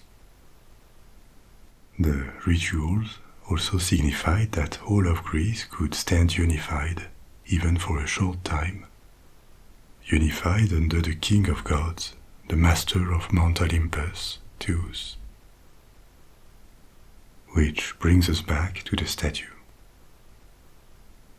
In the 5th century BC, the city of Elis, that were the custodians of the site, not the owners, because anyone could come to Olympia, but having Olympia on its territory was a source of prestige for Elis, a political card in their hand. So the city was looking for ways to project its power and wealth, as well as maybe attract favors from Zeus. And the Athenians had recently commissioned their big chryselephantine statue of Athena, Athena Parthenos, that was placed in the inner chamber, the naos of her temple, on the Athenian Parthenon. The Elean, the people of Elis, gave themselves the goal to surpass Athens, and they took no risk. They hired the same sculptor, Phidias, and asked for a statue that would be more impressive, a little higher, but given that Zeus would be seated on the throne, instead of standing up like Athena, the sculpture would be easily 50% more voluminous than Athena Parthenos. This was absolutely a display of wealth and influence, besides the religious significance of this work. And it worked as intended. The statue was housed inside a new temple on the site of Olympia, which consisted of a collection of shrines, temples, and sport facilities that were used every 4 years for competitions. The fame of the sculpture grew quickly, and people would visit Olympia just to see it. We have testimonies of Greek and later Roman authors, of travelers who speak highly of the statue's beauty and the impression it made on visitors. Contrary to Athena Parthenos, we have no small-scale exact reproduction of this statue, so we don't exactly know the details of it. We only have many descriptions and a few imprecise representations, for example on coins issued by the city of Elis, that was proudly cashing in on its investment, reminding everyone that the statue was its gift to Zeus. Zeus was recognized everywhere as the king of Olympian gods in the Greek world.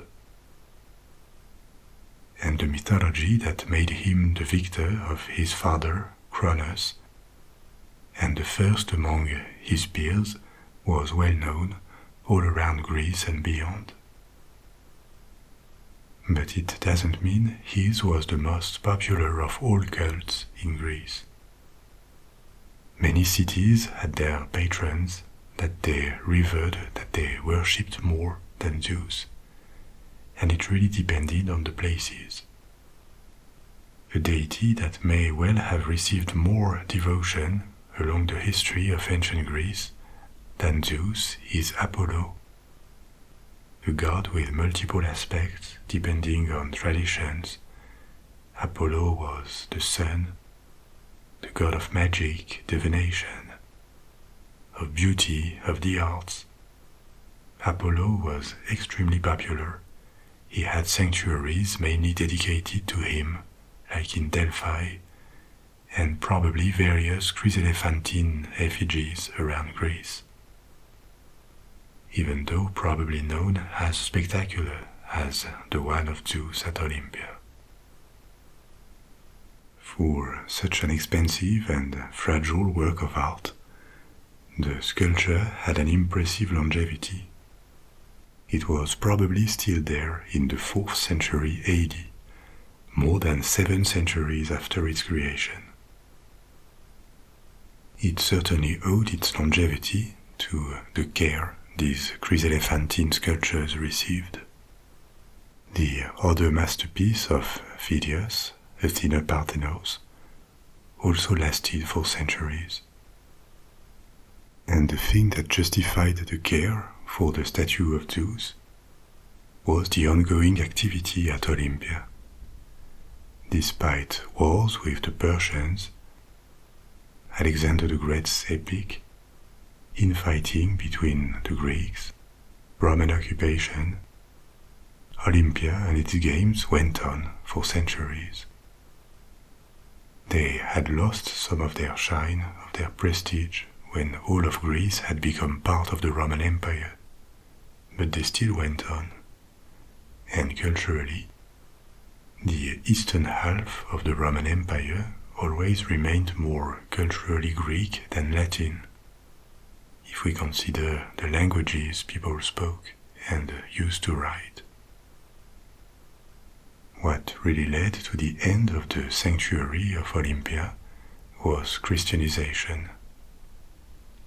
By the end of the 4th century AD, the Roman Emperor Theodosius I, who was a strong proponent of Christianity, ordered that all pagan cults should be banned and the temples closed. Greece was still firmly controlled by the Romans at the time, and it was applied. The sanctuary fell into disuse and started to turn into ruins. We don't exactly know what happened to the statue, but it lasted less than a century after the abandonment of Olympia. The temple was severely damaged by a fire in 425 AD, about 30 years after Olympia had stopped functioning. It is well possible that the statue was destroyed in this fire. The statue, or more probably just its wooden frame, because it seems unlikely that so much gold, ivory, and gems would have been left abandoned in an empty temple. An alternative to this possibility is that the statue was disassembled and taken somewhere else. This is not impossible because there used to be a tradition in Constantinople, the capital of the Eastern Roman Empire of Byzantium, that said that the statue of Zeus would have been moved there and destroyed by the end of the 5th century AD, in the fire of the palace where it had been placed. This story was mentioned by at least one medieval historian of Byzantium, but there is no proof at all that it was real, and he talked about it 600 years after the facts supposedly happened. So this is not a very solid story. There are also accounts from the centuries before Theodosius banned pagan cults that could suggest that the statue had already been damaged or looted when Olympia was closed. So the exact date of its destruction gets lost in the sands of time. Olympia was emptied, and the remaining structures turned to ruins that were further damaged by earthquakes, by the lack of maintenance and vegetation and sediments that slowly covered the sanctuary. The site was then abundantly explored and researched by archaeologists in modern times.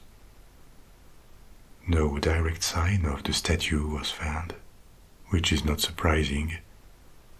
Its materials were either very precious and had probably been taken away long ago, or perishable. But a place was discovered at Olympia, a place called Phidias' Workshop, that further confirmed the existence of the statue. This workshop was found near the place where the statue would have stood, according to ancient accounts, and it consists of an old room. Of course, no roof or walls had survived, but in this room, tools to work with gold and ivory were found, together with small ivory clippings and terracotta molds that would have been used to make glass-based parts of the statue, or replace them, because it is impossible to affirm that these tools were used by Phidias.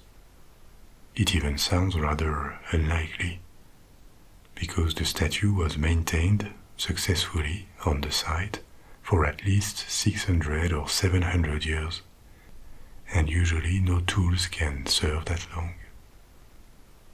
But what is well possible is that this workshop was used by the caretakers of the statue, which, as we saw before, required a team and constant care.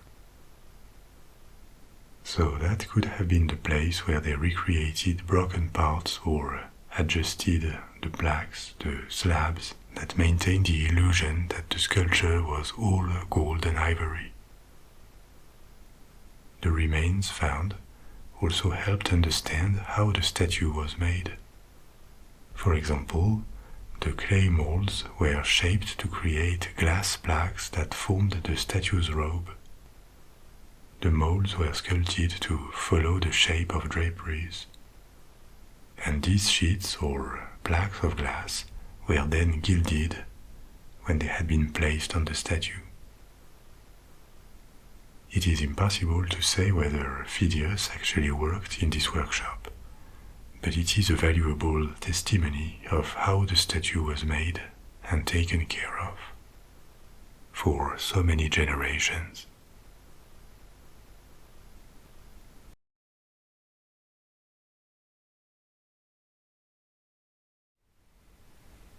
In 323 BC, the inhabitants of Ephesus in Anatolia, in modern Turkey, started rebuilding the temple of the patron goddess of their city, Artemis.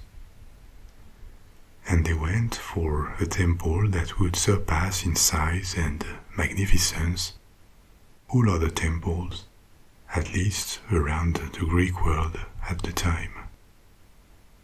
Imagine a huge Greek temple, 450 feet long, that's 137 meters, 225 feet wide, 69 meters, and 60 feet high, 18 meters, containing more than 120 columns in ranges that supported an enormous roof and surrounded the most sacred part of the building, inner rooms that we will explore later. There had been a temple dedicated to the same goddess for centuries already on this particular site. But visitors who saw this new temple found it so impressive when it was finished that it was included over any other temple in the list of wonders of the ancient world. Why was it so exceptional? What is the history of this place? And what did the inside of the temple actually look like? We're going to explore all of this. But first, let's talk about the goddess worshipped at Ephesus. What kind of deity was Artemis? You probably know her name already. Artemis, or Diana for the Romans, was a popular goddess that was believed to reign over the wilderness, the hunt, vegetation and wild animals in general, while also being the goddess of childbirth and the care of children. She was said to be a virgin and an example of chastity. and this was seen as a source of virtue for her. Together with other virgin goddesses like Athena or Hestia, the goddess of home, these divine figures had power because they were immune to the mistakes and the stupid acts that lust or passion could cause. They were seen as moral figures, an example for young women that had not been married yet.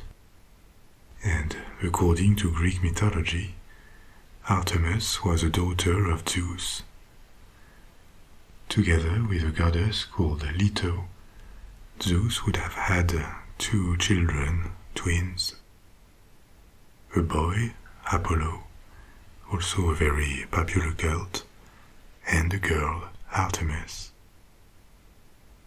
The Greek version of Artemis was widely worshipped across the Greek world. We know it from numerous references to her and the number of temples, of shrines or statues that were made of this goddess. Her popularity probably came from some of the aspects that were attached to this deity, such as childbirth, nature, or healing, especially the healing of young children and women. These made her a figure close to everyday preoccupations, and people, especially women, probably hoped to stay in her good graces. That's for the Greek Artemis. But the goddess Artemis that was worshipped at Ephesus was Greek only by association.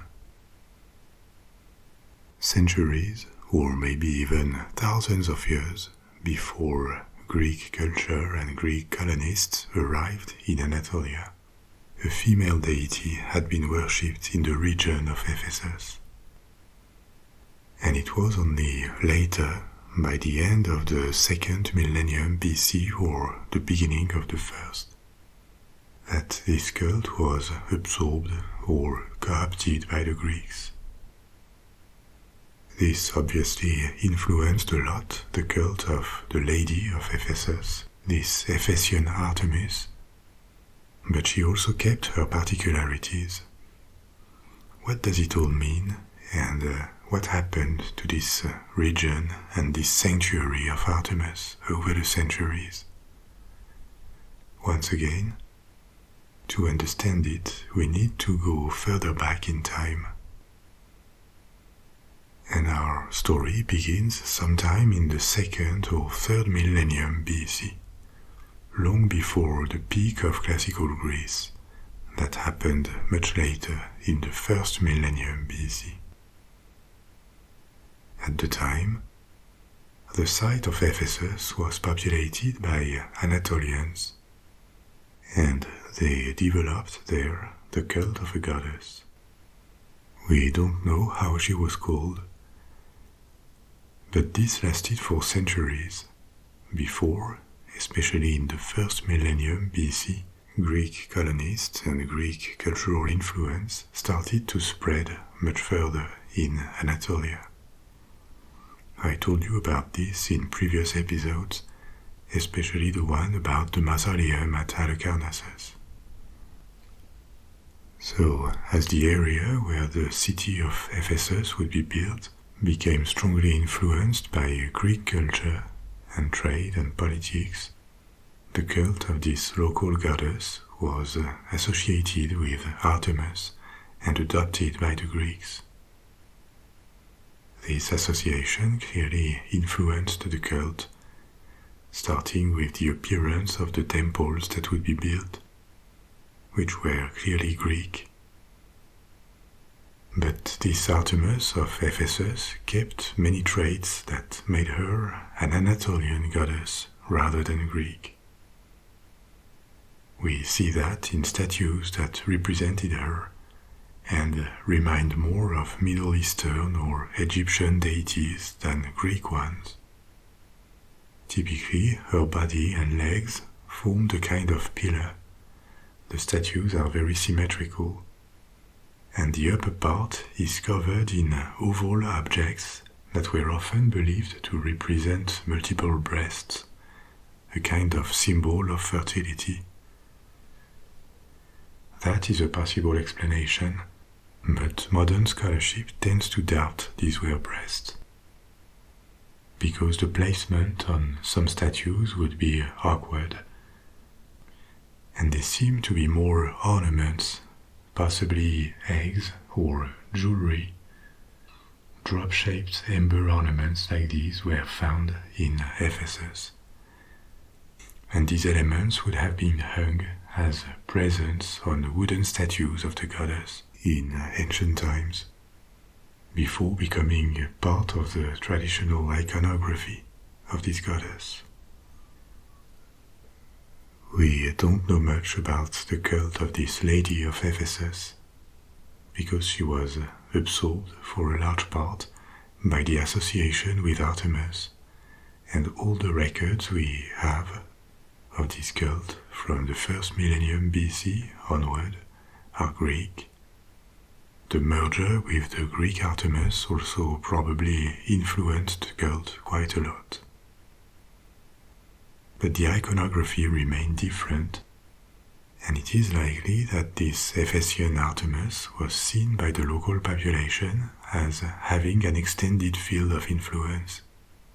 Fertility, protection, prosperity, these were certainly some of the expectations that justified this cult. What we have here at Ephesus, this association of a foreign goddess with one from the Greek pantheon, this is just one example of a common practice of the Greeks. They would often assimilate foreign gods as one of theirs, an Olympian god that could more or less look or feel similar, and this helped them understand or locate these foreign deities. The Egyptian Isis or the Mesopotamian Ishtar would also be occasionally associated with Greek goddesses, including Artemis. So the city of Ephesus no longer exists today, but its ruins are in Turkey, south of one of the largest cities of the country, Izmir. The region of Izmir and Ephesus was populated for thousands of years, but Ephesus itself was built in the 10th century BC, on the site of an old Anatolian capital called Apasa, and Ephesus was built by Greek colonists who had come from the other side of the Aegean Sea. The entire western coast of Anatolia was strongly influenced by Greece in the first millennium BC, but in particular the region of Ephesus that was very connected to Greece. A lot happened in a millennium, but overall Ephesus remained a relevant city, with periods of prosperity during which major monuments were built, including a large theater that could hold more than 20,000 spectators. But we saw that long before Greek colonists founded the city, there was this local cult, this Lady of Ephesus, that later became known as Artemis. In the sanctuary of Ephesus, the earliest trace that we have of a temple to this Ephesian Artemis is from the 8th century BC. And this first building was particularly interesting because it was probably one of the earliest Greek temples entirely surrounded by columns. It was a type of temple called peripteral. We all have in mind what a Greek temple looks like. A rectangular building surrounded with columns, with colonnades, columns that support a triangular roof. This architectural form did not appear from nowhere, obviously. Historians came to the conclusion that it evolved from domestic architecture in Greece and Crete, the Minoan civilization in Crete, and the Mycenaean civilization in Greece, which were precursors of the Greek civilization in the 2nd millennium BC. These celebrated rituals in houses and palaces or outside. They did not build temples as far as we know. But their palaces, in particular the Mycenaean Megaron, the Megaron was a great hall in Mycenaean palaces. This inspired ulterior buildings. These halls had an antechamber, columns, and a rectangular shape, and we find these same elements in temples too. The earliest temples were probably built in perishable materials, such as wood, and we don't have much traces of them. But by the 9th to the 6th centuries BC, these peripteral buildings with colonnades all around started to appear, and they multiplied. The one at Ephesus from the 8th century was one of the earliest known, probably the first one outside of Greece. And then between the 5th and the 3rd centuries BC, large temples multiplied, and plenty of different ground plans were developed. Externally, these Greek temples all look a bit the same, but the inside and the details were very varied, with different styles of columns, of ornaments, and huge differences in size too. With its 2nd and 3rd temples, as we will see, Ephesus participated in a race to build always bigger, and the 2nd and 3rd temples were huge indeed. Another point worth mentioning is that we have this image of uniformly white buildings when we think of Greek temples. But this is not how the ancient Greeks saw them, because the temples were painted in bright colors. The reds or the blues contrasted with the white of some of the building blocks, or parts in stucco that were painted white or left unpainted. The size and number of these temples by the mid-1st millennium BC reflected the prosperity of the Greek world at the time, because these buildings were funded by all sorts of people, of agents. It could be the administration of sanctuaries themselves, with the donations they received, or sovereigns like kings and cities, but also wealthy private individuals. As Rome rose and Greek cities lost influence after the 3rd century BC, the constructions of new temples became rarer, and the age of the Greek temple ended. They were replaced by Roman temples, which look a lot alike. Roman temples were strongly influenced by Greek architecture via the Etruscans in Italy and directly, but a closer look reveals plenty of differences between Greek and Roman temples.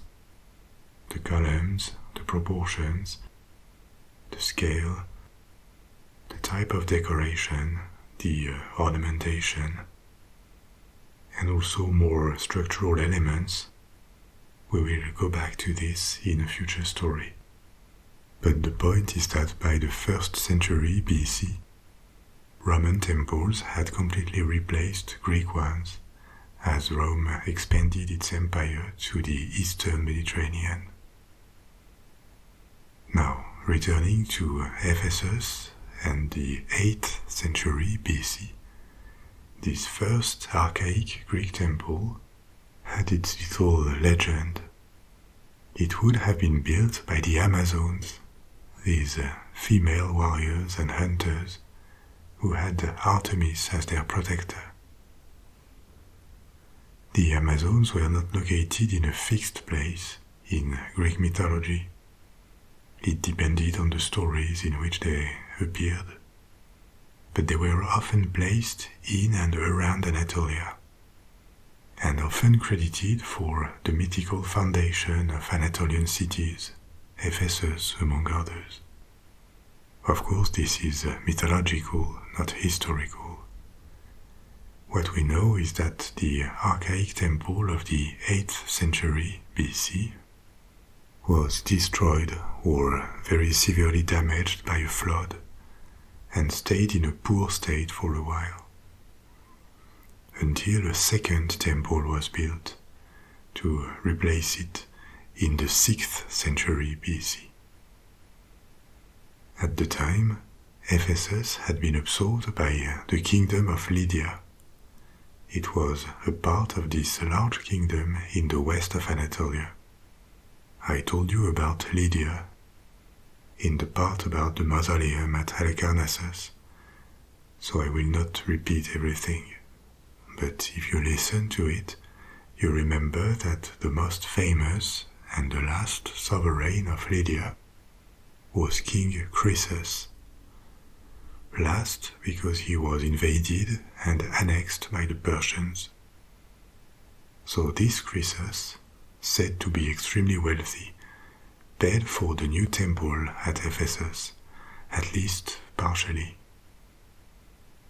And thanks to the prosperity of the city and maybe the help of Croesus, this second Greek temple was much bigger. We don't know exactly the size of the previous one, but the new one, the second temple, really impressed, with a length of 115 meters, that's 377 feet, and a width of 46 meters, 151 feet.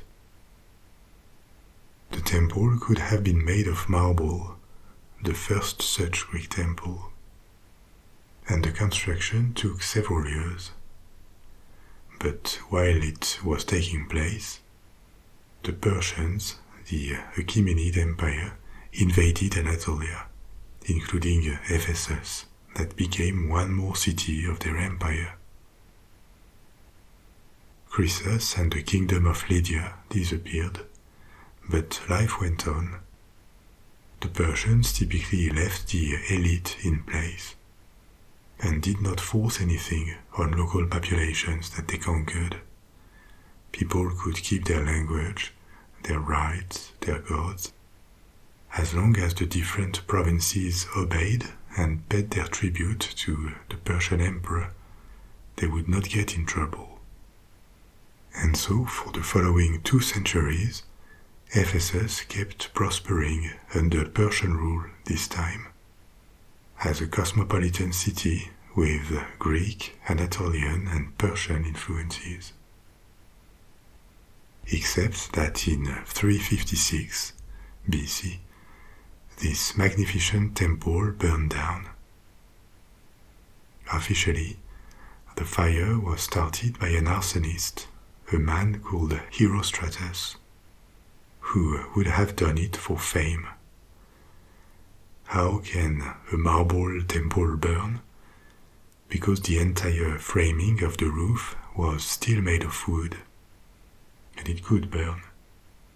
But there is like a little conspiracy theory about this fire that has appeared in modern scholarship, and it sounds plausible.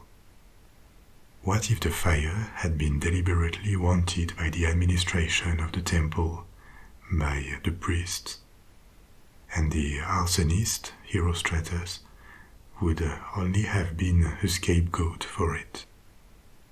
The argument, which is backed by archaeology, is that the temple was built on unstable grounds, and its foundations were probably sinking by the 4th century. It was only a matter of time before it would collapse, and maybe cracks and pieces falling off the ceilings were already a reality at this point. In such a situation, it would have made sense to rebuild or maybe start major structural works to save the temple, even though with antique means that would have been complicated. But a complete rebuild or major works were probably impossible for religious reasons. The site couldn't change, and the priesthood could have been in a situation where the loss of the temple was fastly approaching, and they would have been blamed for it. Maybe the only viable solution for them would have become to anticipate this unavoidable outcome and destroy the temple with someone to blame for it before it would collapse. If this was true, that would explain how a man alone could have trumped the watch of dozens of guards to climb to the roof and light the fire.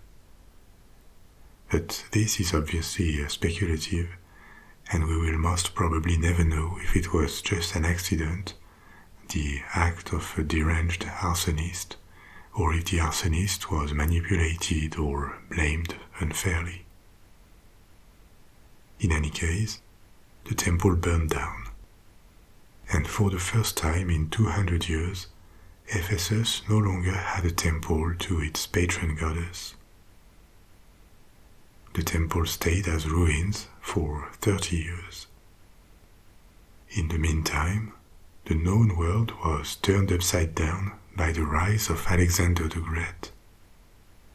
Actually, legend has it that Alexander the Great would have been born the same night as the temple of Artemis burned down.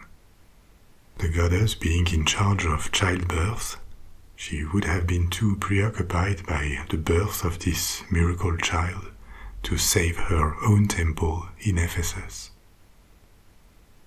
This little story was spread long after the fact in the 1st century AD by Plutarch, a philosopher and historian.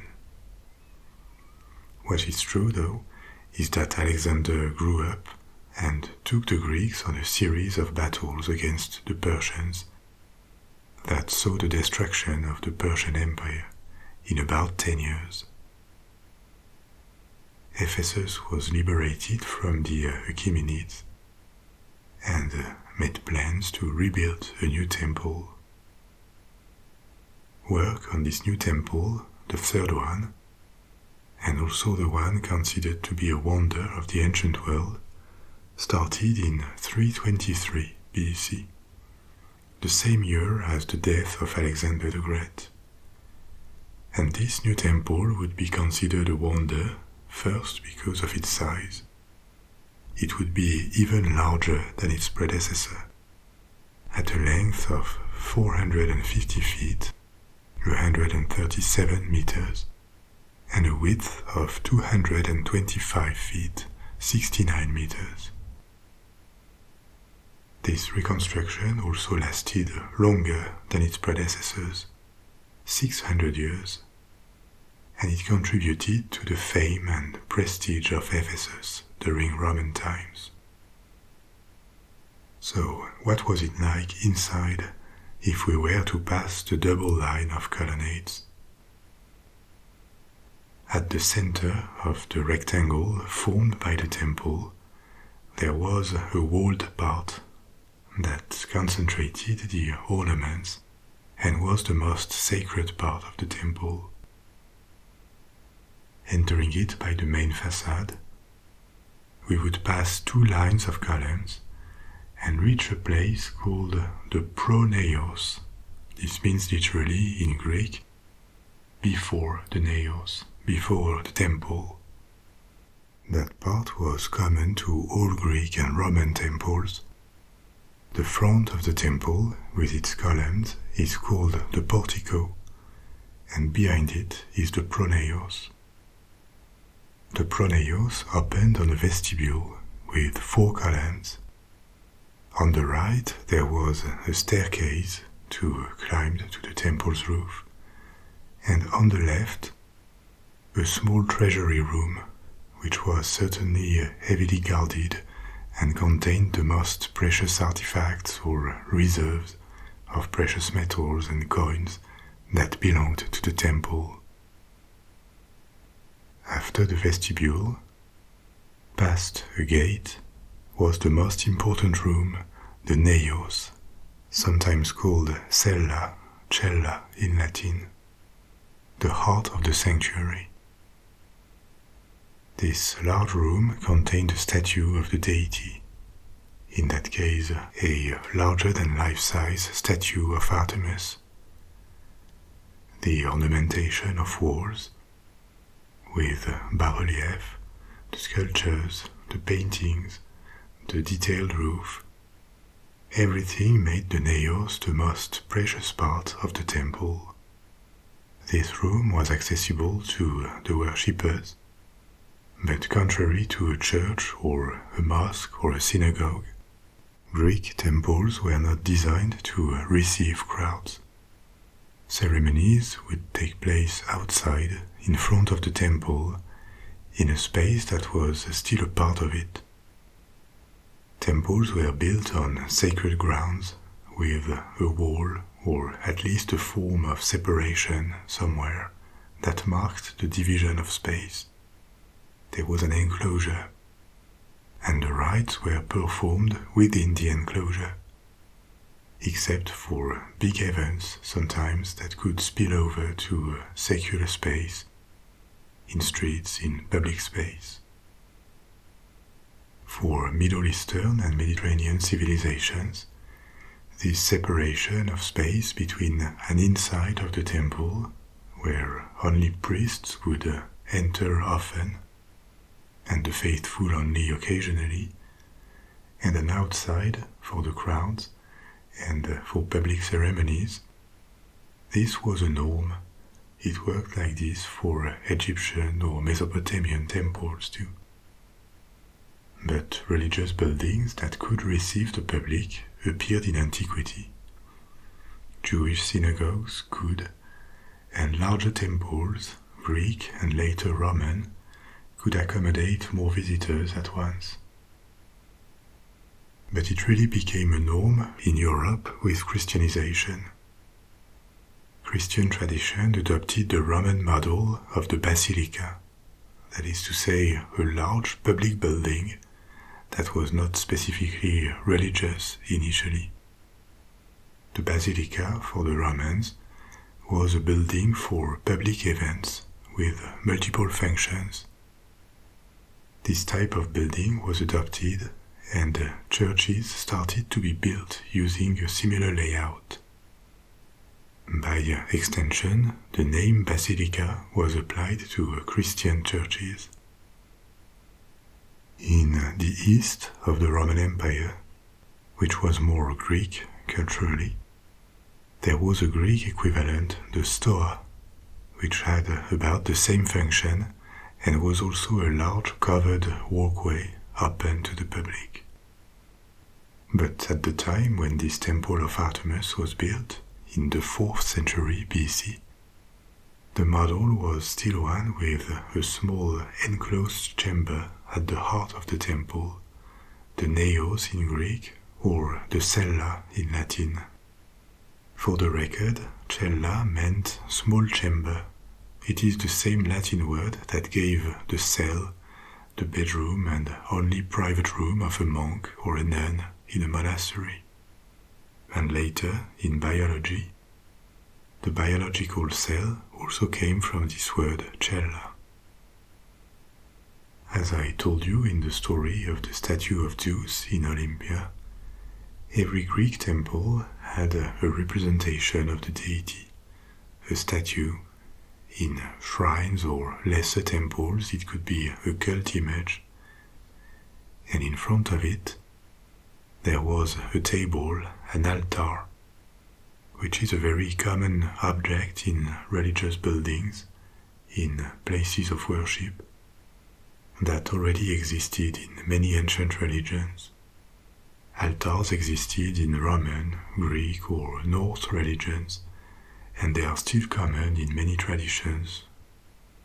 So Greek and Roman temples had altars, and they served typically to place votive offerings, that is to say objects that are deposited, offered in a place of worship with no intention of recovering them later.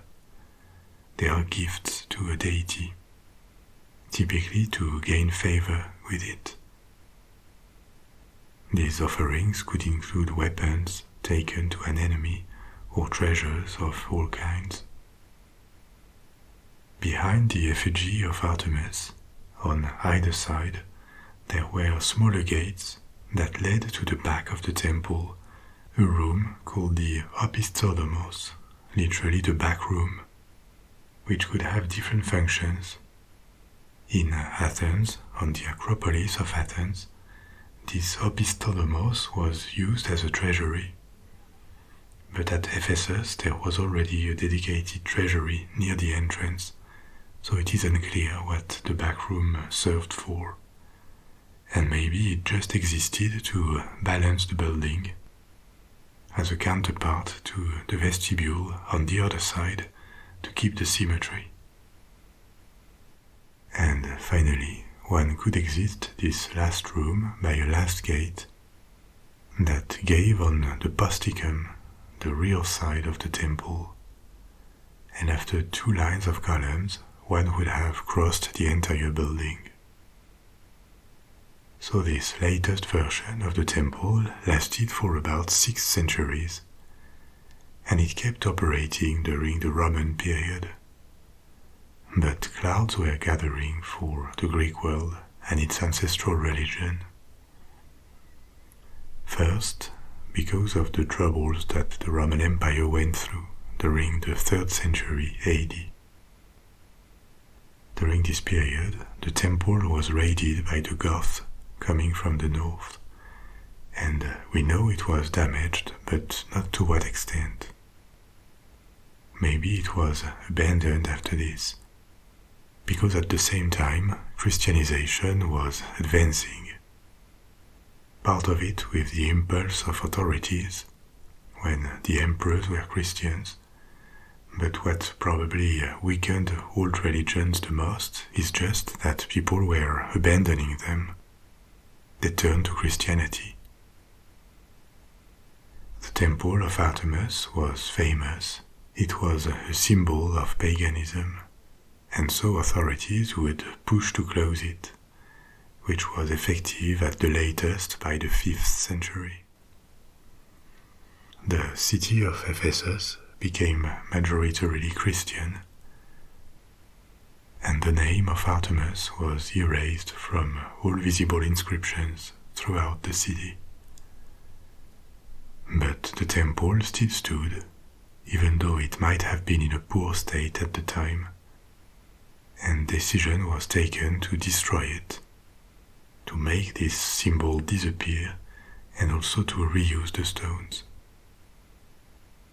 After more than 1,000 years of worship of Artemis in a Greek temple there, and possibly thousands of years of worship of the Lady of Ephesus in this sanctuary, this religious site disappeared for good. The city of Ephesus itself went on, but the times of its antique prosperity had passed, and the city agonized for a very long time, before it was finally abandoned in the 15th century, as the old Byzantine Empire was also crumbling.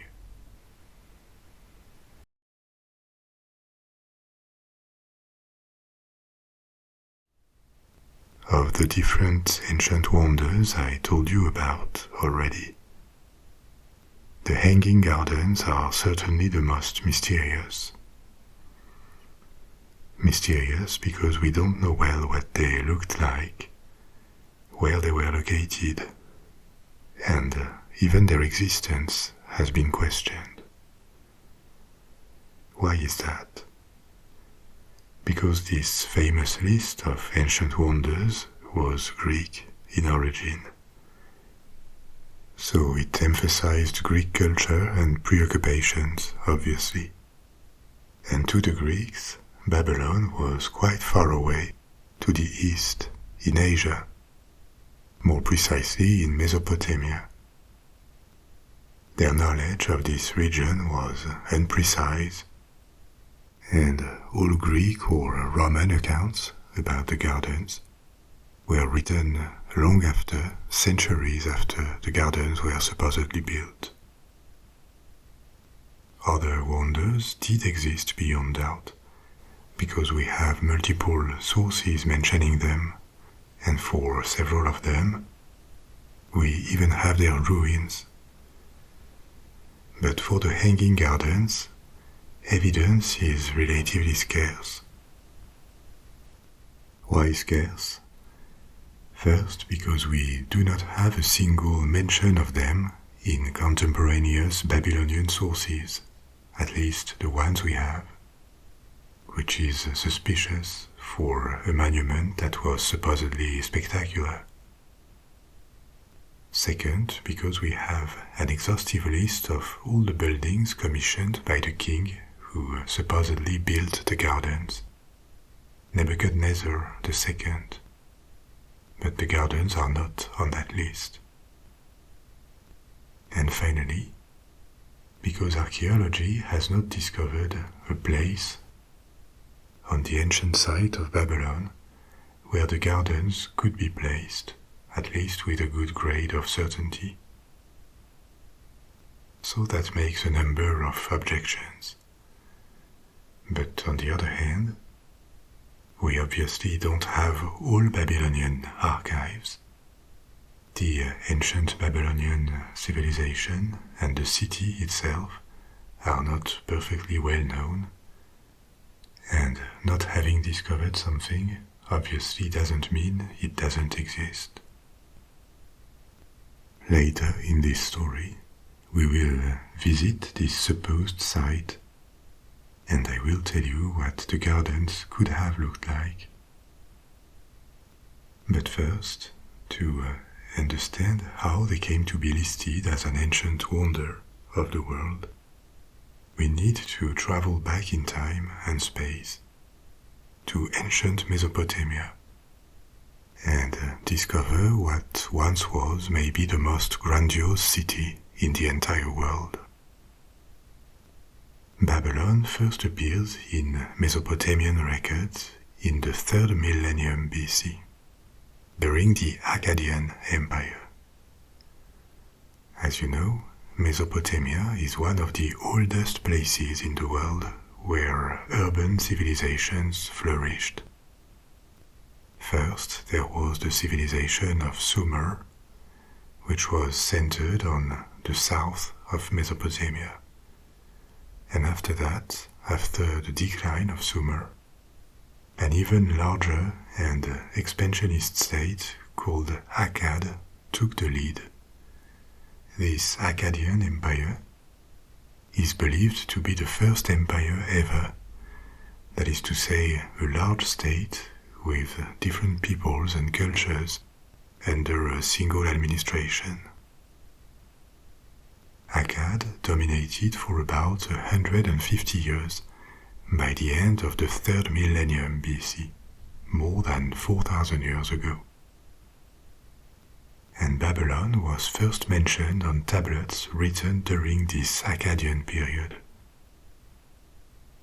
You know that ancient Mesopotamians wrote their records, their archives, on tablets, often on clay tablets. Much of what we know about them comes from these records.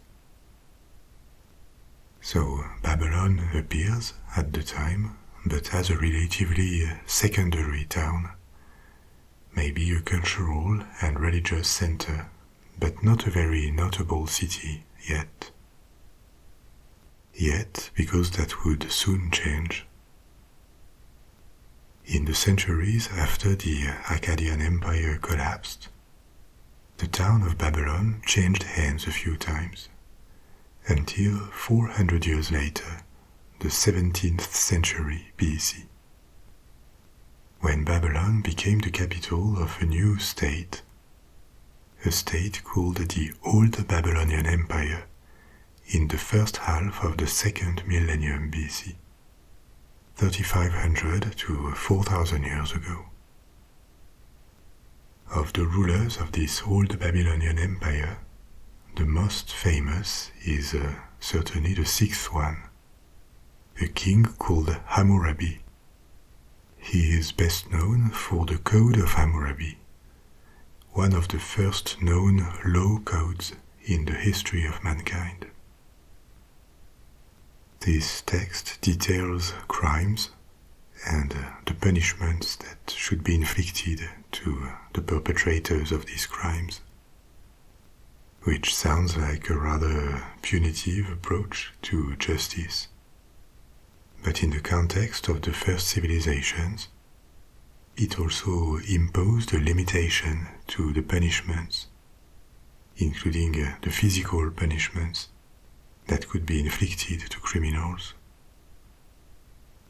In ancient Middle Eastern cultures, it was generally the wronged person who determined the punishment, but obviously their ability to be fair was not guaranteed, and this could lead to very different punishments for two different people that had committed the same crime.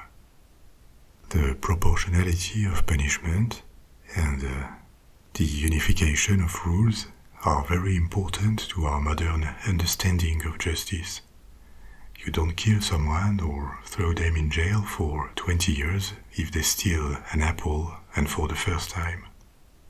First, because it would be an exaggeration, and second, because you would be forced to inflict the same punishment on people who have committed worse crimes and harmed others in a much worse way. So we would reject these extreme punishments for trivial reasons as very unjust nowadays. But this was not necessarily something spontaneous in ancient cultures. At least, the Code of Hammurabi is an old attempt to codify these principles, to limit and uniformize punishments. And it also establishes another crucial concept to modern justice, the presumption of innocence. Presumption of innocence also existed in other codes of ancient Mesopotamian law, but this explains why this Code of Hammurabi has been regarded since its discovery in 1901 as an important legal text in human history. And I'm telling you this because it illustrates that this old Babylonian society of the second millennium BC was at the time a beacon of civilization. As far as we know, only the valley of the Nile in Egypt and maybe the Indus Valley in India could compare with the degree of technical and social sophistication of Mesopotamia. By sophistication, I mean a complex society, in which people are specialized, a state with an administration, in which large cities can be sustained by an efficient agriculture, with a rich material culture and technical capabilities. This was present in Babylon almost 4,000 years ago. 15 or 20 centuries later, the Greco-Roman world did not necessarily have precise dates and accurate history in mind when they thought of these ancient Mesopotamian cultures. But the Greeks, and later the Romans, knew that Mesopotamia and Babylon were an extremely ancient culture, older than theirs. And that was something that impressed their scholars. Babylon had this aura when the list of wonders of the world was established in the Hellenistic period. But back in the second millennium BC, we don't really know what Babylon looked like, except that it had become a major city and eclipsed its rivals in southern Mesopotamia. so much so that the southern half or the southern third of Mesopotamia became known as Babylonia. Like others before it, the old Babylonian Empire fell during the reign of Hammurabi's son, and Babylon lost its status of capital. It became part again of other states that had conquered it for about 1,000 years. Other states or other peoples like the Assyrians, the Kassites, and the civilization of Elam. As Babylon was no longer a capital, less was written and recorded about it, but it never stopped in this period to be a relevant city in Mesopotamia. It was still a large religious and probably economic center. One reason little is known of Babylon before this period, under the old Babylonian Empire, is that when the Assyrians invaded the city, they destroyed it and rebuilt it later. The Assyrians were a Mesopotamian people too, like the Babylonians, but with their main population centers in the north of Mesopotamia, whereas Babylon was in the south. Despite this eclipse that lasted almost 10 centuries, the history of Babylon was far from over. In the 7th century BC, the authority of the civilization of Elam that dominated Babylonia began to wane, and a state centered on Babylon reappeared for an entire century of expansion and glory, a state that would later be called the Neo-Babylonian Empire, or Second Babylonian Empire. And this one became much larger and more populated than the old Babylonian Empire of the 2nd millennium BC. At its greatest extent, this new state encompassed all of Mesopotamia and more, the Levant, parts of Arabia, the south of Anatolia. It even threatened Egypt. And during this period, the city of Babylon had a resurgence that made it possibly the largest city on earth at the time, according to different historians.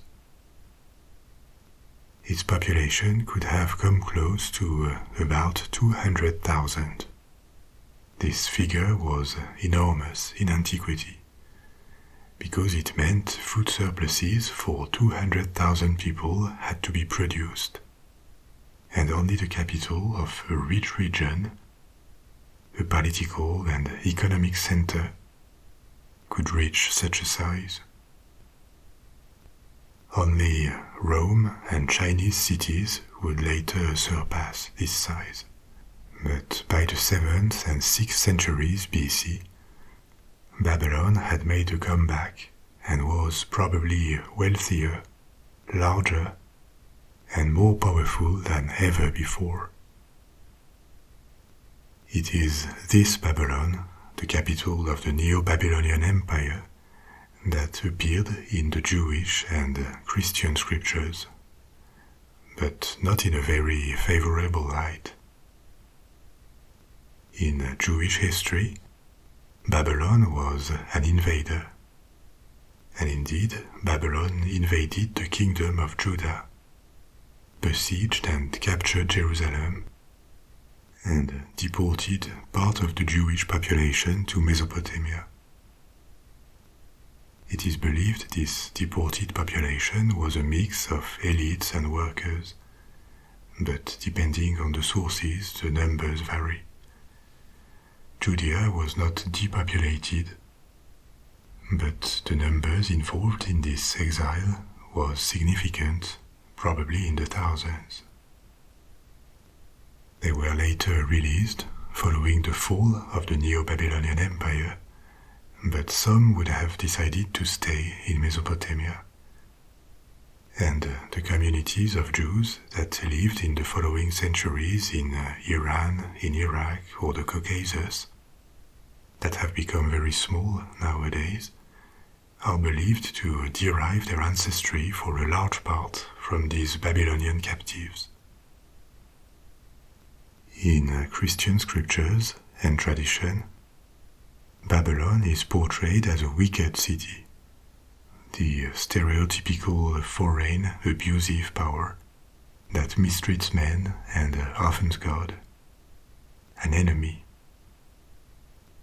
It is not specified in the Bible, in the book of Genesis that tells the story of the Tower of Babel, but the Tower of Babel would have been someplace in southern Mesopotamia, and it is often traditionally associated with Babylon. So these are the reasons why everyone, even with zero knowledge of its history, has heard of Babylon. It had a huge historical importance. After all, it was probably the largest city in the world for a few centuries. And on top of that, it was included into religious accounts and parables.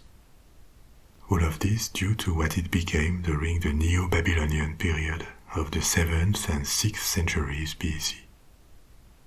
For the record, this period of domination ended due to the Persian invasion, the Achaemenid Empire, that got out of Persia and overwhelmed the Middle East, starting with Mesopotamia in the 6th century BC. All of this to tell you that the Hanging Gardens would have been built during this period of resurgence, when Babylon was the capital of an empire again. These gardens would have been a feat of engineering and would have raised a number of challenges. But even though building them was certainly complicated, for what was the largest, the most powerful, and the richest city in the world at the time, that seems plausible. But still there are these doubts that I mentioned at the beginning. Different accounts of Greek and Roman writers describe the gardens. They are from the last centuries BC or the 1st century AD.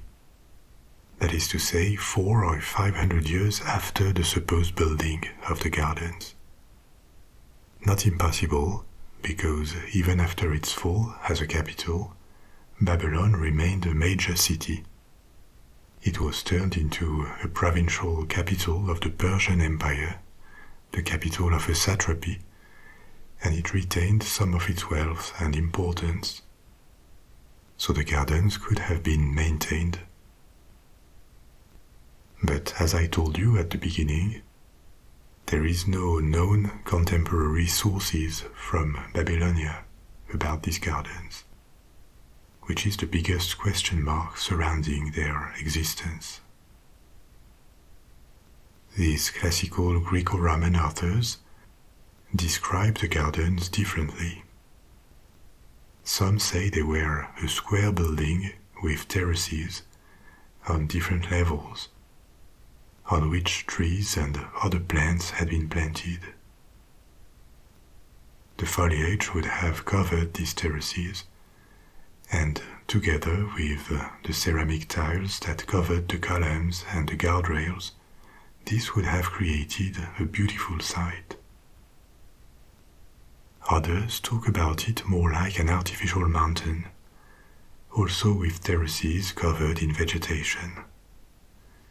The Greek term that was translated to give hanging gardens is kremastos, which means overhanging, and it has a broader sense than hanging in English. It can refer to trees planted on a raised structure, like a terrace. And that is why the hanging gardens are often depicted like this, as a succession of terraces with trees on them. Ancient authors also speak of its irrigation. Some only say that the gardens were irrigated using the waters of the nearby Euphrates River. And some describe a more complex system, a kind of Archimedes screw that would have pumped water and raised it to the top of the structure, from which it would have trickled down. Not impossible technically, because Archimedes first described this screw mechanism to pump water in the 3rd century BC. But the equivalent had been in use in ancient Egypt from long before, so that would not be anachronistic. But we always come back to the fact that no archaeological remain or local mention of these gardens were ever found. One legend attributes the building to the king of Babylon, Nebuchadnezzar II, for his wife, Queen Amytis. Amytis came from Media, the land of the Medes, which was a mountainous region south of the Caucasus, as opposed to the rather flat Mesopotamia.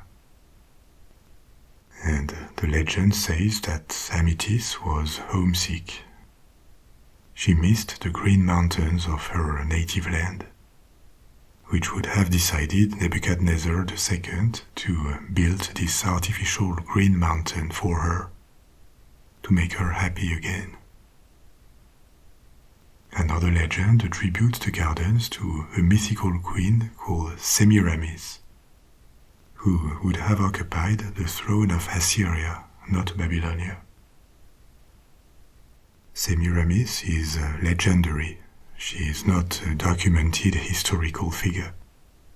But it seems this figure of Semiramis was inspired by a real queen, Shamuramat, who could have been a regent waiting for her son's accession to power in the Assyrian Empire.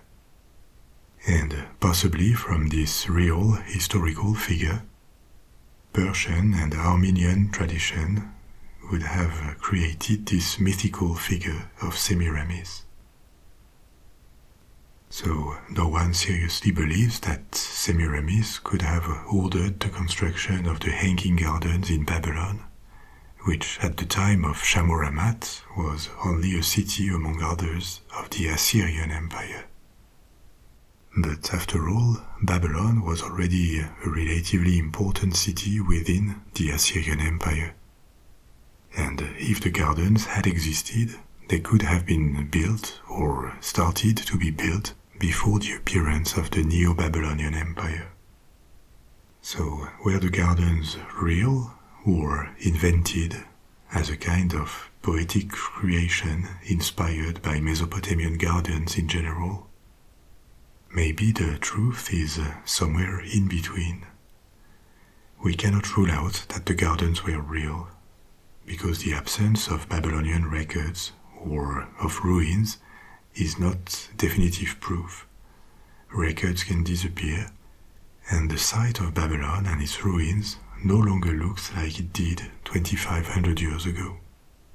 The Euphrates River has moved, and part of the ancient city now lays under its bed. Maybe the gardens could be there, and an explanation could be found to this absence of records.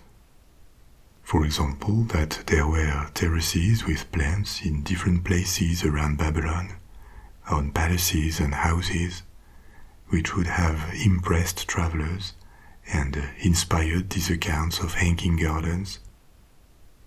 But to the Babylonians, there would not have been one specific structure built for vegetation, so nothing to record.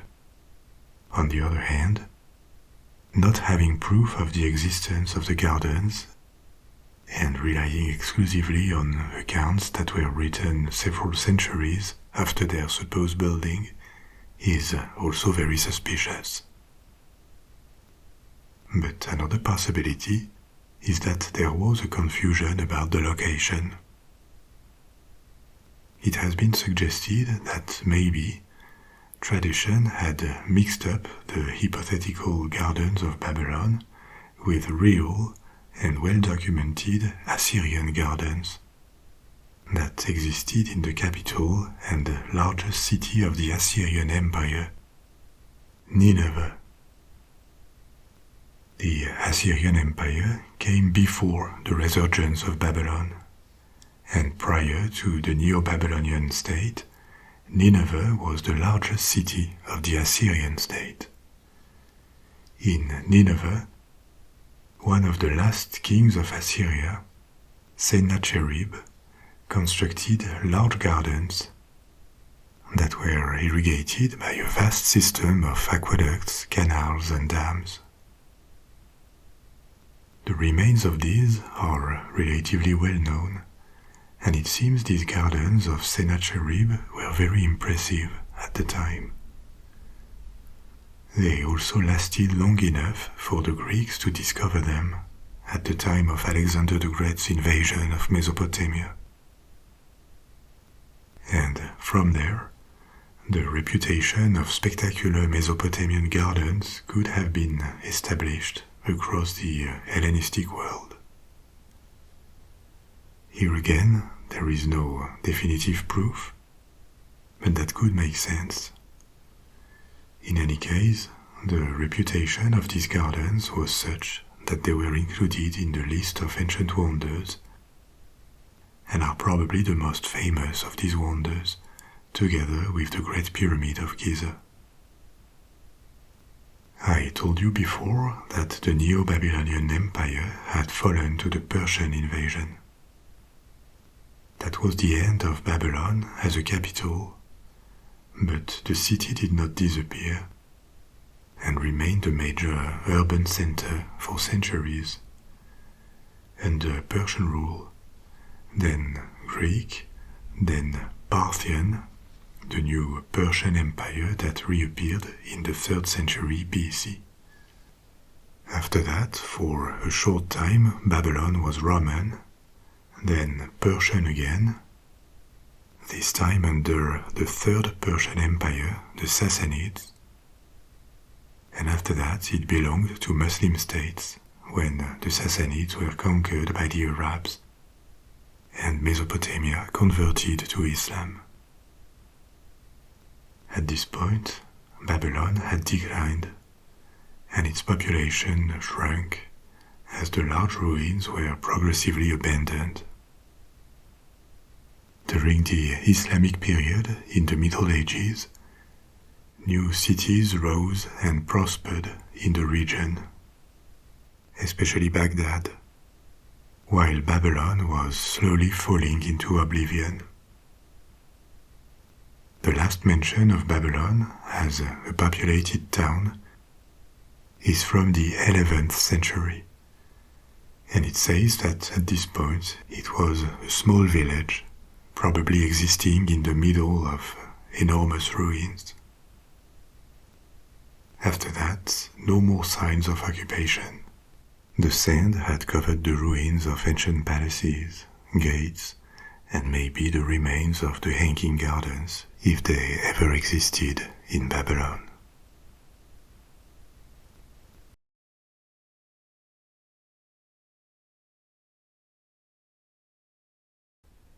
What we see of the Great Pyramid and the smaller pyramids around it today is its core structure, not what it looked like in the 26th century BC.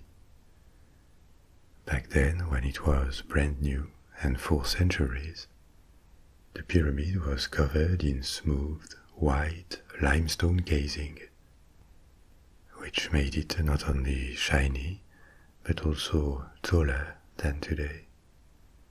It initially stood at 481 feet. That's almost 147 meters. But this outer casing was removed and reused, or it fell out, and this reduced its height by almost 30 feet or 8 meters.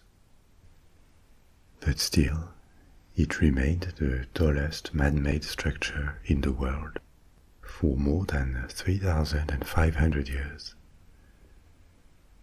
There are lots of dubious claims about this monument. For example, that it would be proof that the Egyptians had advanced technology, or that it was built by aliens.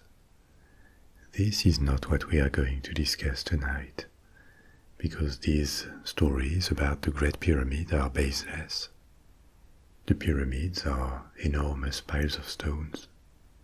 Their size, their aesthetic, their precision, their function, the social organization that made their building possible, all of these are fascinating topics. But they are just piles of stones. No sign of advanced technology that would have surpassed what ancient Egyptians are credited for was ever found inside or near them. The question is more, how can a society from the 3rd millennium BC, only equipped with technical means that are very rudimentary to us, how and why did it dedicate so much effort to build these monuments? How blocks of this size were cut, brought and put together so tightly, all by hand?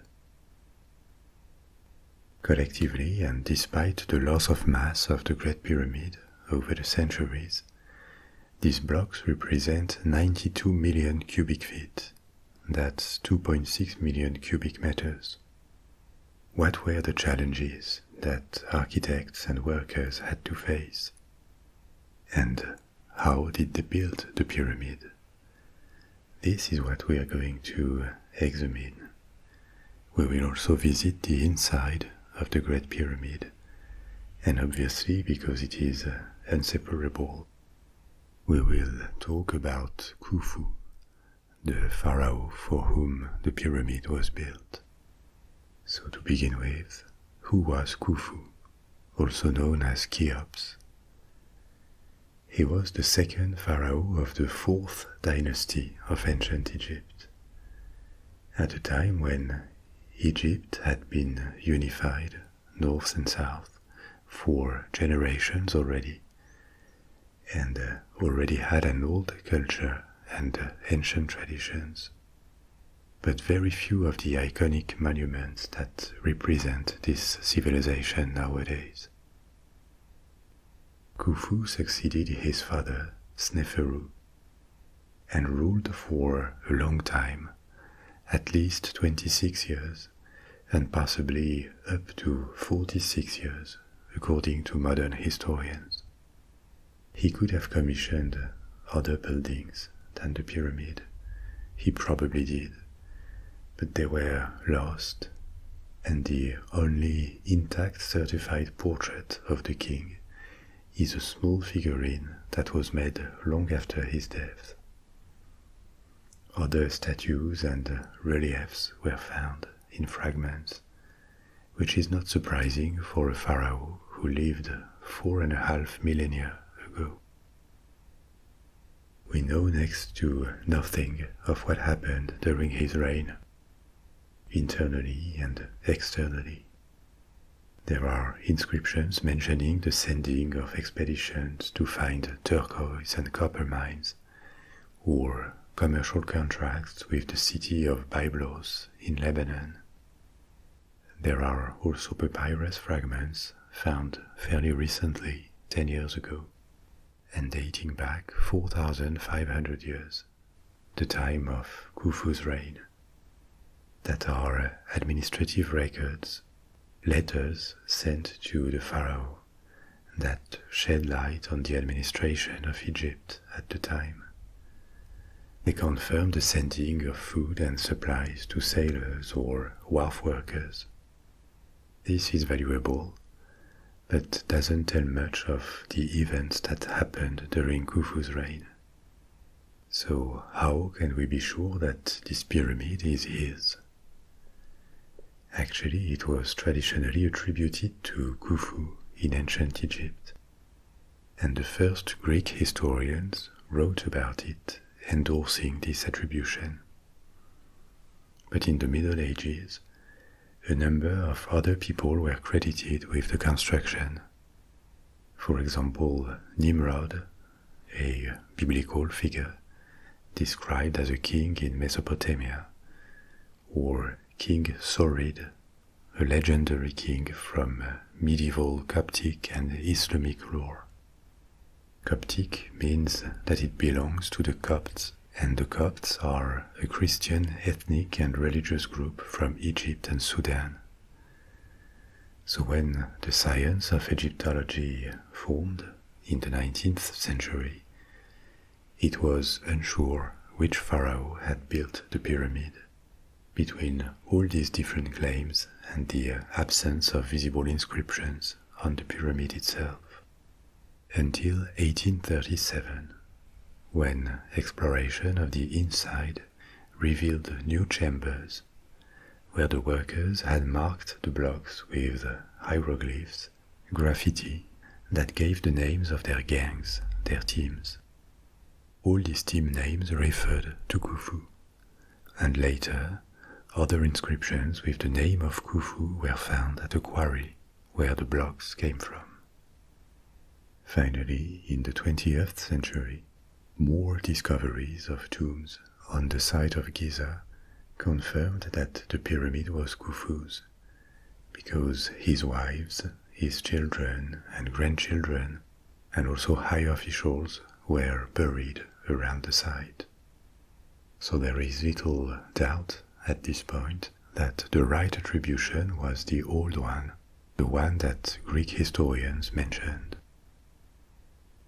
Now it is kind of known where the stone blocks came from, how they were extracted and transported, and of course that this pyramid was intended to serve as a tomb. But looking at all this in details, there are still plenty of unknowns. So let's take a look at what these unknowns actually are. In total, the pyramid consists of about 2.3 million blocks, and in average, the blocks weigh more than 2 tons, and they are of different materials, different types of stone. The most common blocks are limestone, and most of them were quarried at Giza, just south of the pyramid, so they didn't need to travel very far. It is believed they were brought to the site and placed on kinds of sleds. I'll tell you in a minute about the construction techniques. But there were other materials too. For example, the white casing of the pyramid, which was also limestone, but limestone of a different kind. These blocks came from another quarry, about 6 miles south of the pyramid, and they were probably transported by boat. We know that specifically because rolls of papyrus from this 2013 discovery I mentioned before describe the deliveries of limestone blocks and other construction materials from this other quarry to the site of Giza in the last year of the reign of Khufu. What is more impressive in terms of distance is the presence of hundreds of blocks of granite that were transported from Aswan in the very south of Egypt, all the way north to Giza.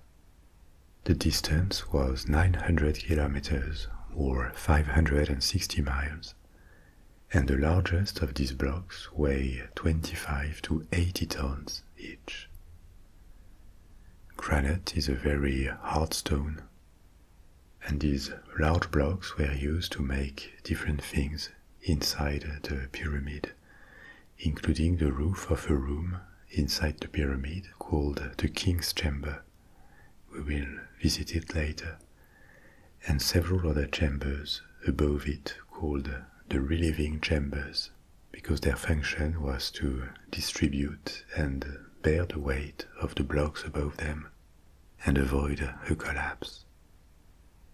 The technique used to extract granite and other stones is well documented. The Egyptians dug holes in the stone and inserted wooden wedges, They soaked the wood with water, and these wedges absorbed it. They expanded and broke off workable chunks of stone. This gave them rough blocks that they could then cut manually to refine them, give them the requested dimensions, and polish them. But who worked in the quarries and on the site of the pyramid? A widespread belief in the antiquity was that slave labor was used, but it was more based on the beliefs of foreigners, especially the Greeks, who practiced slavery on a large scale. The Egyptians also did, but were never big on slavery, and it is another topic, but it is hard to distinguish between various categories of forced and unpaid labor that existed in ancient Egypt. People could be bound for life to a temple or a family, but it is not obvious whether they were servants, peasants, or actual slaves in the sense we give to this word, because generally they kept some rights, like having personal possessions, belongings, or contracting transactions willingly, and they could not be sold like assets. So there was a variety of situations and rights. It evolved over time. But the only people with a status that corresponds to the modern definition of slavery were either convicted people who were stripped of their rights as punishment, or foreign captives from Nubia or the Middle East. What did exist on a large scale, though, was a system of corvée, that is to say, forced labor for peasants.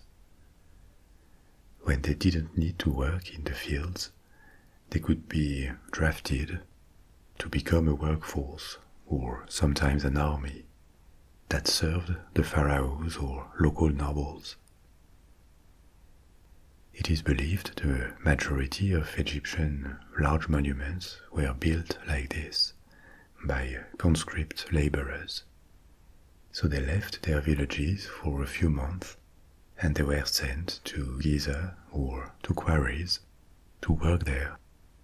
They were fed and given shelter, and then they could return to their families, but their work was a gift or an obligation to the pharaoh. Now, how many workers were necessary? Because the question is, was it possible to cut over 2 million stone blocks over a period of about 27 years, the construction time of the pyramid? That implies about 250 blocks every day in average. And this is one of the reasons why some people doubted the pyramid could be built in this time frame with the rudimentary tools that the Egyptians had at their disposal. So archaeological experiments were made to see how it was possible and if it was possible, with reproductions of Egyptian tools like copper chisels, wooden mallets, ropes, and stone tools. An experiment like this took place in 2017 on an abandoned quarry of Khufu, and it appeared that with these tools, and after they had acquired a bit of experience, over a few days, including in particular the discovery that it was much easier when limestone was wetted with water, 4 workers could extract 1 2.5 tons block in less than a day. Given the other tasks, giving the block the right measurement and polishing it, it was estimated that quarries could have produced 250 blocks a day with a workforce of 3,500 quarrymen. So it kind of checked, because 3,500 men was much less than the workforce a pharaoh of Egypt had at its disposal. Another study of 1999 estimated that, assuming the construction had taken 27 years, the total project would have required an average workforce of about 13,000 people. For example, 3,000 to 4,000 in quarries, and around 10,000 working in transport and construction. There would have been peaks of construction activity in between harvest seasons with up to 40,000 workers, and slower periods. But considering that Egypt in the 26th century BC had a population of somewhere between 1 and 5 million, this is another estimate given by Egyptologists, mobilizing 40,000 workers at times of peak activity looks feasible. These experiments are very valuable because they answer the claims that building the Great Pyramid was impossible with the numbers and the means that the Egyptians had. People did the work of cutting blocks with the same tools, timed it, extrapolated it, and it checks. This was still a huge, complicated task, but not an impossible one. Something that helped build a bit faster is that only the visible external blocks, or the blocks that make the walls of inner chambers, fit together with precision and are perfectly polished. Core blocks, the ones that would be invisible once the pyramid was completed, were only roughly shaped, with rubble inserted between larger gaps, and also mortar was used to fill gaps and joints. So only a minority of blocks, still that's tens of thousands, but not all of them, were carefully shaped and polished. The rest was still somewhat precise, but much rougher. Now, apart from the performance of making and assembling so many heavy blocks, the pyramid is also an architectural challenge, a highly precise work. The four sides had almost exactly the same length, 756 feet, 230 meters. The angles are almost perfectly right. The square, that is the base of the pyramid, was measured to have only a very marginal error of 12 seconds of arc, that is to say almost nothing. The length of the sides was exactly 440 cubits, and cubits are an ancient unit of length used by the Egyptians and also the Sumerians. That was based on the distance from the elbow to the middle finger. Of course, in constructions it was standardized, like feet are, because this distance varies between people. The slope of the pyramid was also almost perfect, and this slope was actually used in all smooth pyramids, like the ones of Giza, which is why they look the same. They have the exact same proportions. The Egyptians described slopes by counting cubits, how much run for 1 cubit of rise. In the case of the pyramids, the slope seen as perfect was 14 to 11. This ratio is equivalent to about 51-52 degrees of slope. The pyramid is also closely aligned to the cardinal directions. The sides face the geographic north, east, west, and south. Geographic rather than magnetic, because there is a little difference. The magnetic north is the one given by a compass, which points to the magnetic pole. The geographic north and other directions depends on the sun. The Egyptians had no knowledge of the magnetic pole and compasses, So to them, the north was geographic, but the difference is very small. How could they achieve this almost perfect alignment with cardinal directions? There are no certainties here, but various theories. One is that they used a vertical rod to track its shadows throughout the day. A circle would have been drawn around the base of the rod, and the shadow line intersects with this circle.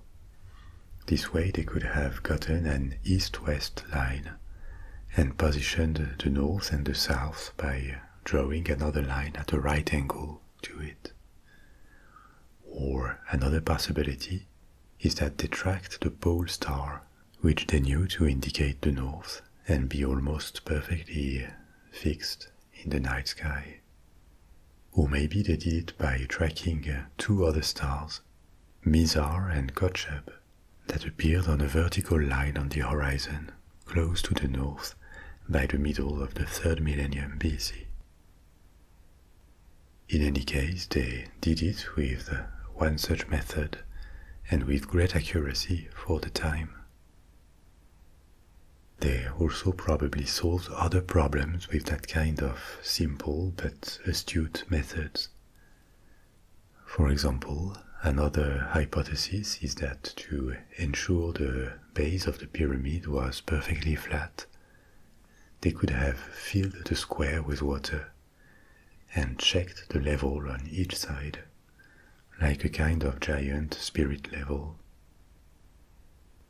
All of this shows that, however simple the shape, the building of the pyramid was also an engineering project. It was not just about piling up blocks. It required calculations, anticipation, and the positioning of the building was filled with meaning to the Egyptians. Maybe the biggest question of all is how were these big heavy blocks lifted to the top? There were obviously no cranes or motors, so it had to be entirely built by hand, by pulling or pushing the blocks. As a matter of fact, the blocks placed higher in the structure are smaller, not as thick and somewhat lighter than the blocks near the base. But they still weighed hundreds and hundreds of pounds or kilograms. Pyramids from the 4th dynasty, which include all pyramids at Giza, the other smaller ones, were built by Khufu's successors. These pyramids are entirely made of stone blocks. But later, during the Middle Kingdom, in the 2nd millennium BC, the techniques changed, and most pyramids were made internally of mud bricks. And this mountain of bricks was encased in a veneer of polished limestone. So they looked externally the same, but they did not resist the test of time as well. The casing fell or was taken away, and the bricks deteriorated. This is the reason why later pyramids look older or more damaged than the pyramids of Giza, because they were not as strong internally. Apart from blocks, the Great Pyramid required a large quantity of rubble to fill the gaps between the blocks. As I said before, they were roughly cut when they were not visible. This filling of rubble has almost no binding properties, but it was necessary to stabilize the construction. It also required a lot of gypsum mortar, thousands of tons, and this could be one reason why the building of such big pyramids did not last. Gypsum had to be dehydrated by heating, which required huge quantities of wood. Some Egyptologists have suggested that the building of the pyramids of Giza and a few other earlier pyramids could have stripped Egypt of almost all its forests. Wood was never very abundant in Egypt. The building of these large stone pyramids may have stopped just because there was not enough wood left to go on, or because it became obviously irresponsible. But returning to the question of how the blocks were moved up to the superstructure, there is no known accurate historical or archaeological evidence that definitively resolves the question. So all we have is hypotheses that are possibilities supported by what we know of the Egyptians' capabilities, but certainties they are not. The most tenable of the methods to raise the blocks seem to be ramps, because the slope of the pyramid is way too steep to pull or push blocks up. There is archaeological evidence that ramps were used, but only evidence of small ramps or inclined causeways, not something that could explain the construction method. An early hypothesis was that a large straight ramp was built by piling up earth, and then raised by piling always more as the pyramid went up. But it was discredited on functional grounds, because its mass would have been almost identical to the pyramid itself. So that would have implied a huge labor cost to first build it and then eliminate it entirely. And it would be difficult to imagine that it didn't leave a trace, because miles around the site of Giza there was only sand and rock. So how do you build and eliminate such a massive ramp with that? So even though a large single ramp is not technically impossible, most experts discard it.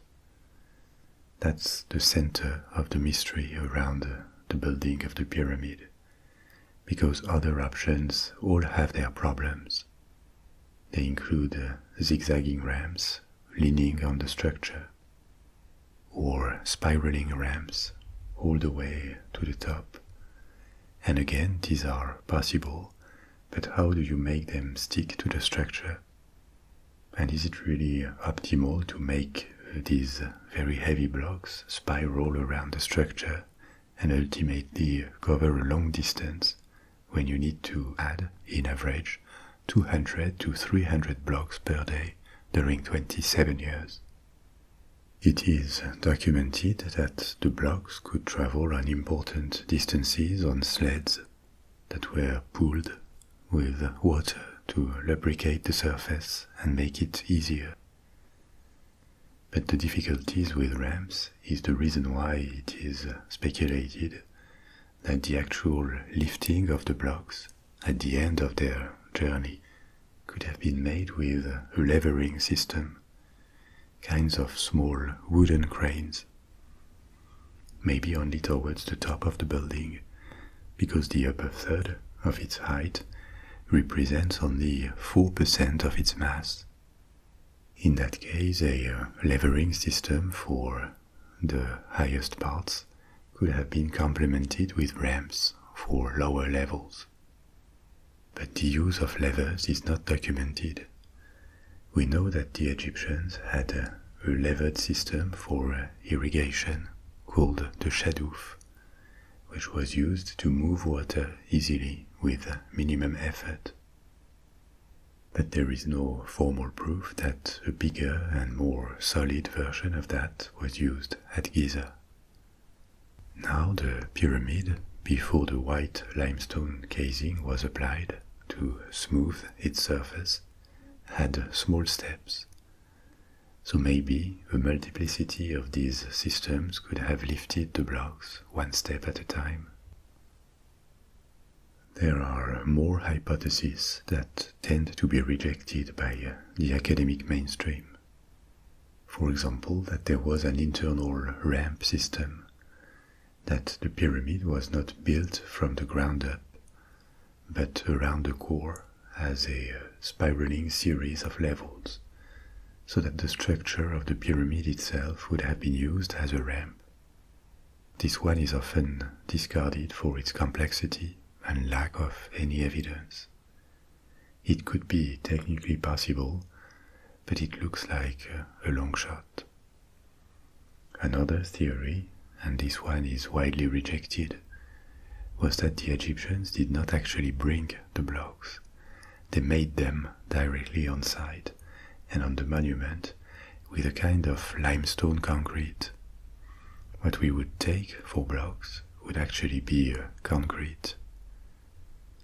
There are many arguments against that, and they include the fact that the analysis of blocks point to regular limestone, or the fact that quarries where the blocks were cut exist. The shapes of the blocks separated from the rock are even visible, so why would they have bothered to extract all these blocks if they didn't need to? So the building techniques remain somewhat mysterious at this point. It is not really that there are no explanations at all, it is that there are several that look possible, but none of them is fully satisfactory. Hence the idea that there could have been a combination of methods to lift and place the blocks. But what we lack is definitive proof. Now that we have talked about the outside and the hypothesis about the building, let's take a look at the inside and also at the complex that once surrounded the pyramid, of which very little is left. But this is important to understand its function. For the size of the monument, there is not that much inside. Essentially 3 main chambers, a passage called the Grand Gallery, and various smaller corridors and shafts. Initially there was a single entrance to the pyramid. It is located on the north side, and the entrance is topped by a row of double chevrons that divert weight away from it. This entrance opens on a small, narrow, descending passage.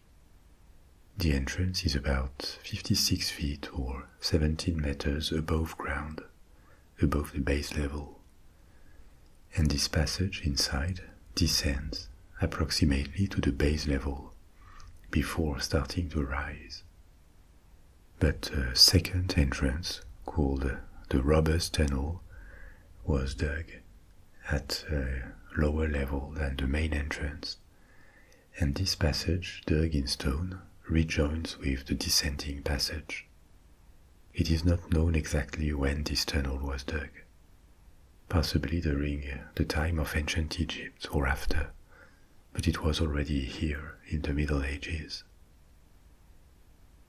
At the end of this descending passage, there is a square hole in the ceiling, and through this hole you can access another passage, ascending this one, that takes you up towards the center of the pyramid, where the room called the King's Chamber is located. This opening in the ceiling is not practical at all, and obviously it was not intended to be a corridor for people to circulate. It was just a way of bringing the mummy of the pharaoh and his treasures to the burial chamber before closing down the pyramid forever. It is believed that this entrance was hidden by a block initially, and putting it in the ceiling was a way of hiding it, but it was found and removed long ago. Now the descending passage does not end here. It keeps descending into the bedrock, and this part was dug, presumably before the pyramid was built, above, and it leads to a subterranean chamber. This one is located 27 meters or 89 feet below base level, so it is deep underground, and it is fairly large. It is rectangular and measures roughly 27 feet by 46 feet, or 8 by 14 meters, with an approximate height of 4 meters, 13 feet.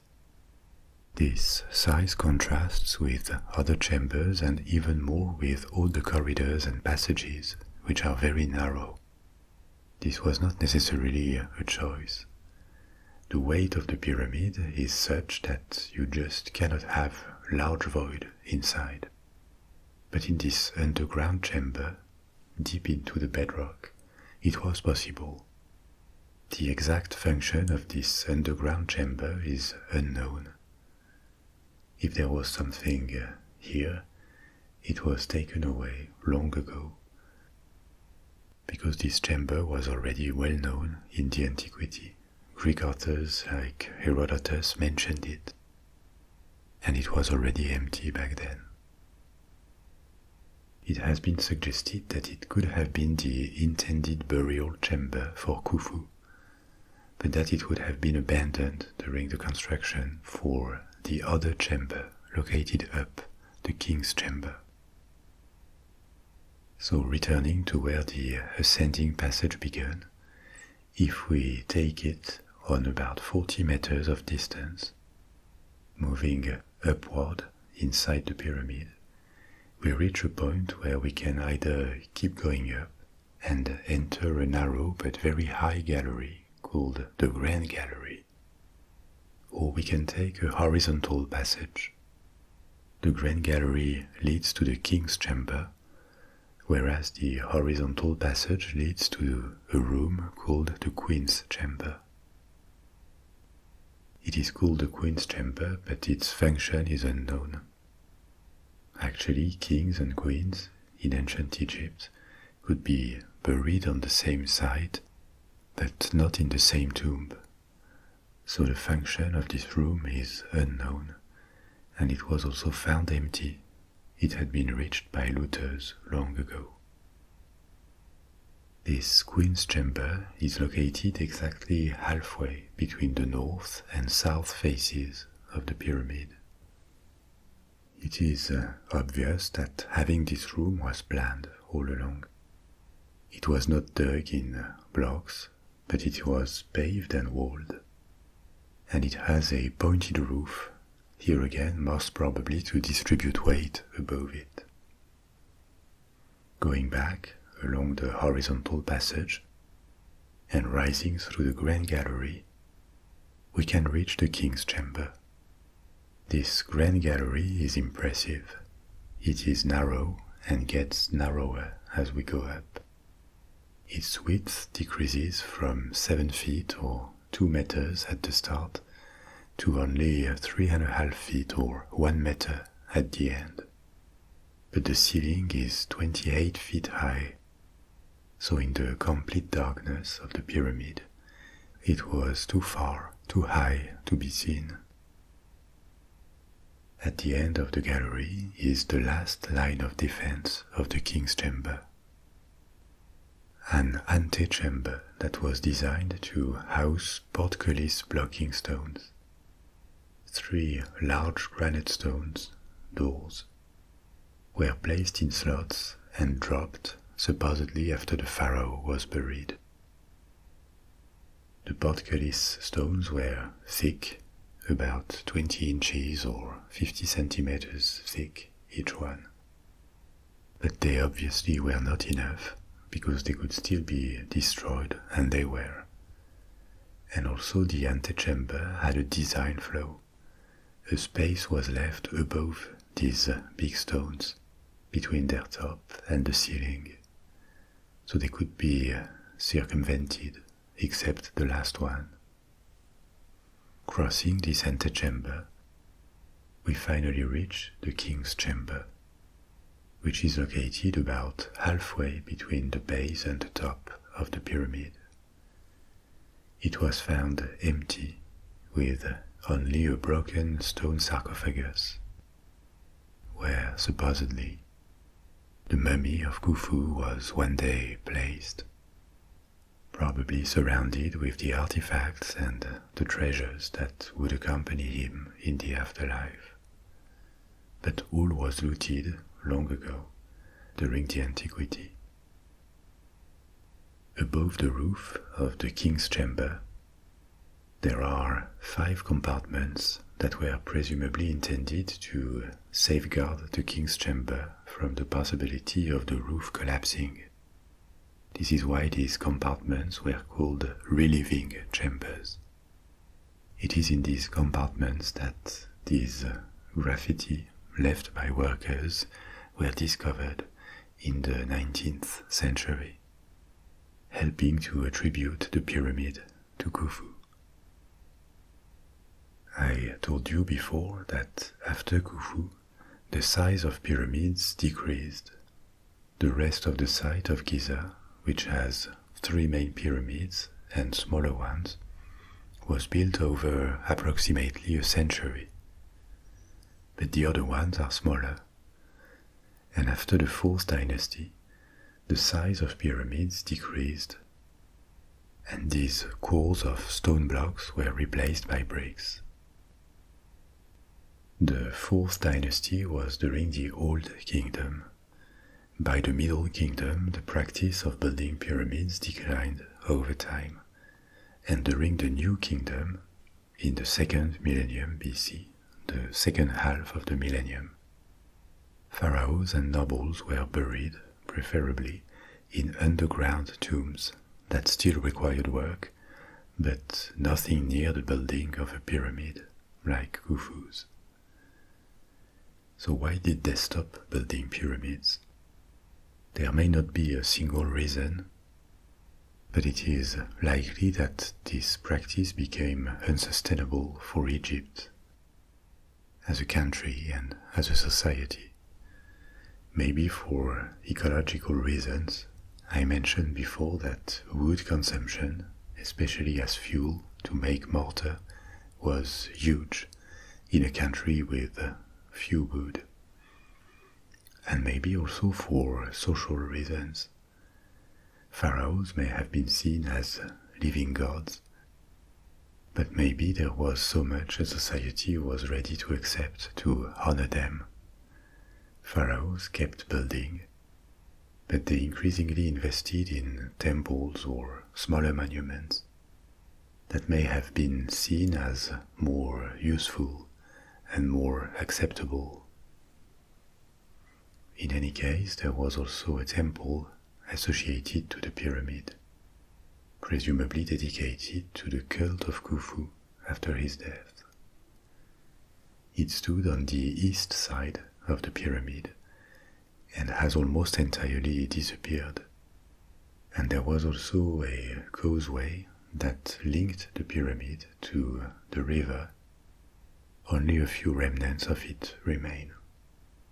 There was also a cemetery to the east of the pyramid, where the tomb of Khufu's mother was found, but her coffin was empty, even though it had been sealed and never violated. This is maybe another mysterious story that happened there, and we will never know what happened. A lot of the archaeological work on the site has also consisted in studying the surroundings. And these studies have revealed that there once was a thriving port, so probably an economic activity, maybe around Khufu's temple. There were barracks for soldiers or workers, and plenty of remains left by the thousands of men, at times the tens of thousands, that worked, ate, lived, slept on the site, forming a town, even a temporary city. If only these thousands of workers who contributed to create one of mankind's most impressive ancient monuments could talk, maybe the mystery of exactly how the pyramid was built could be explained.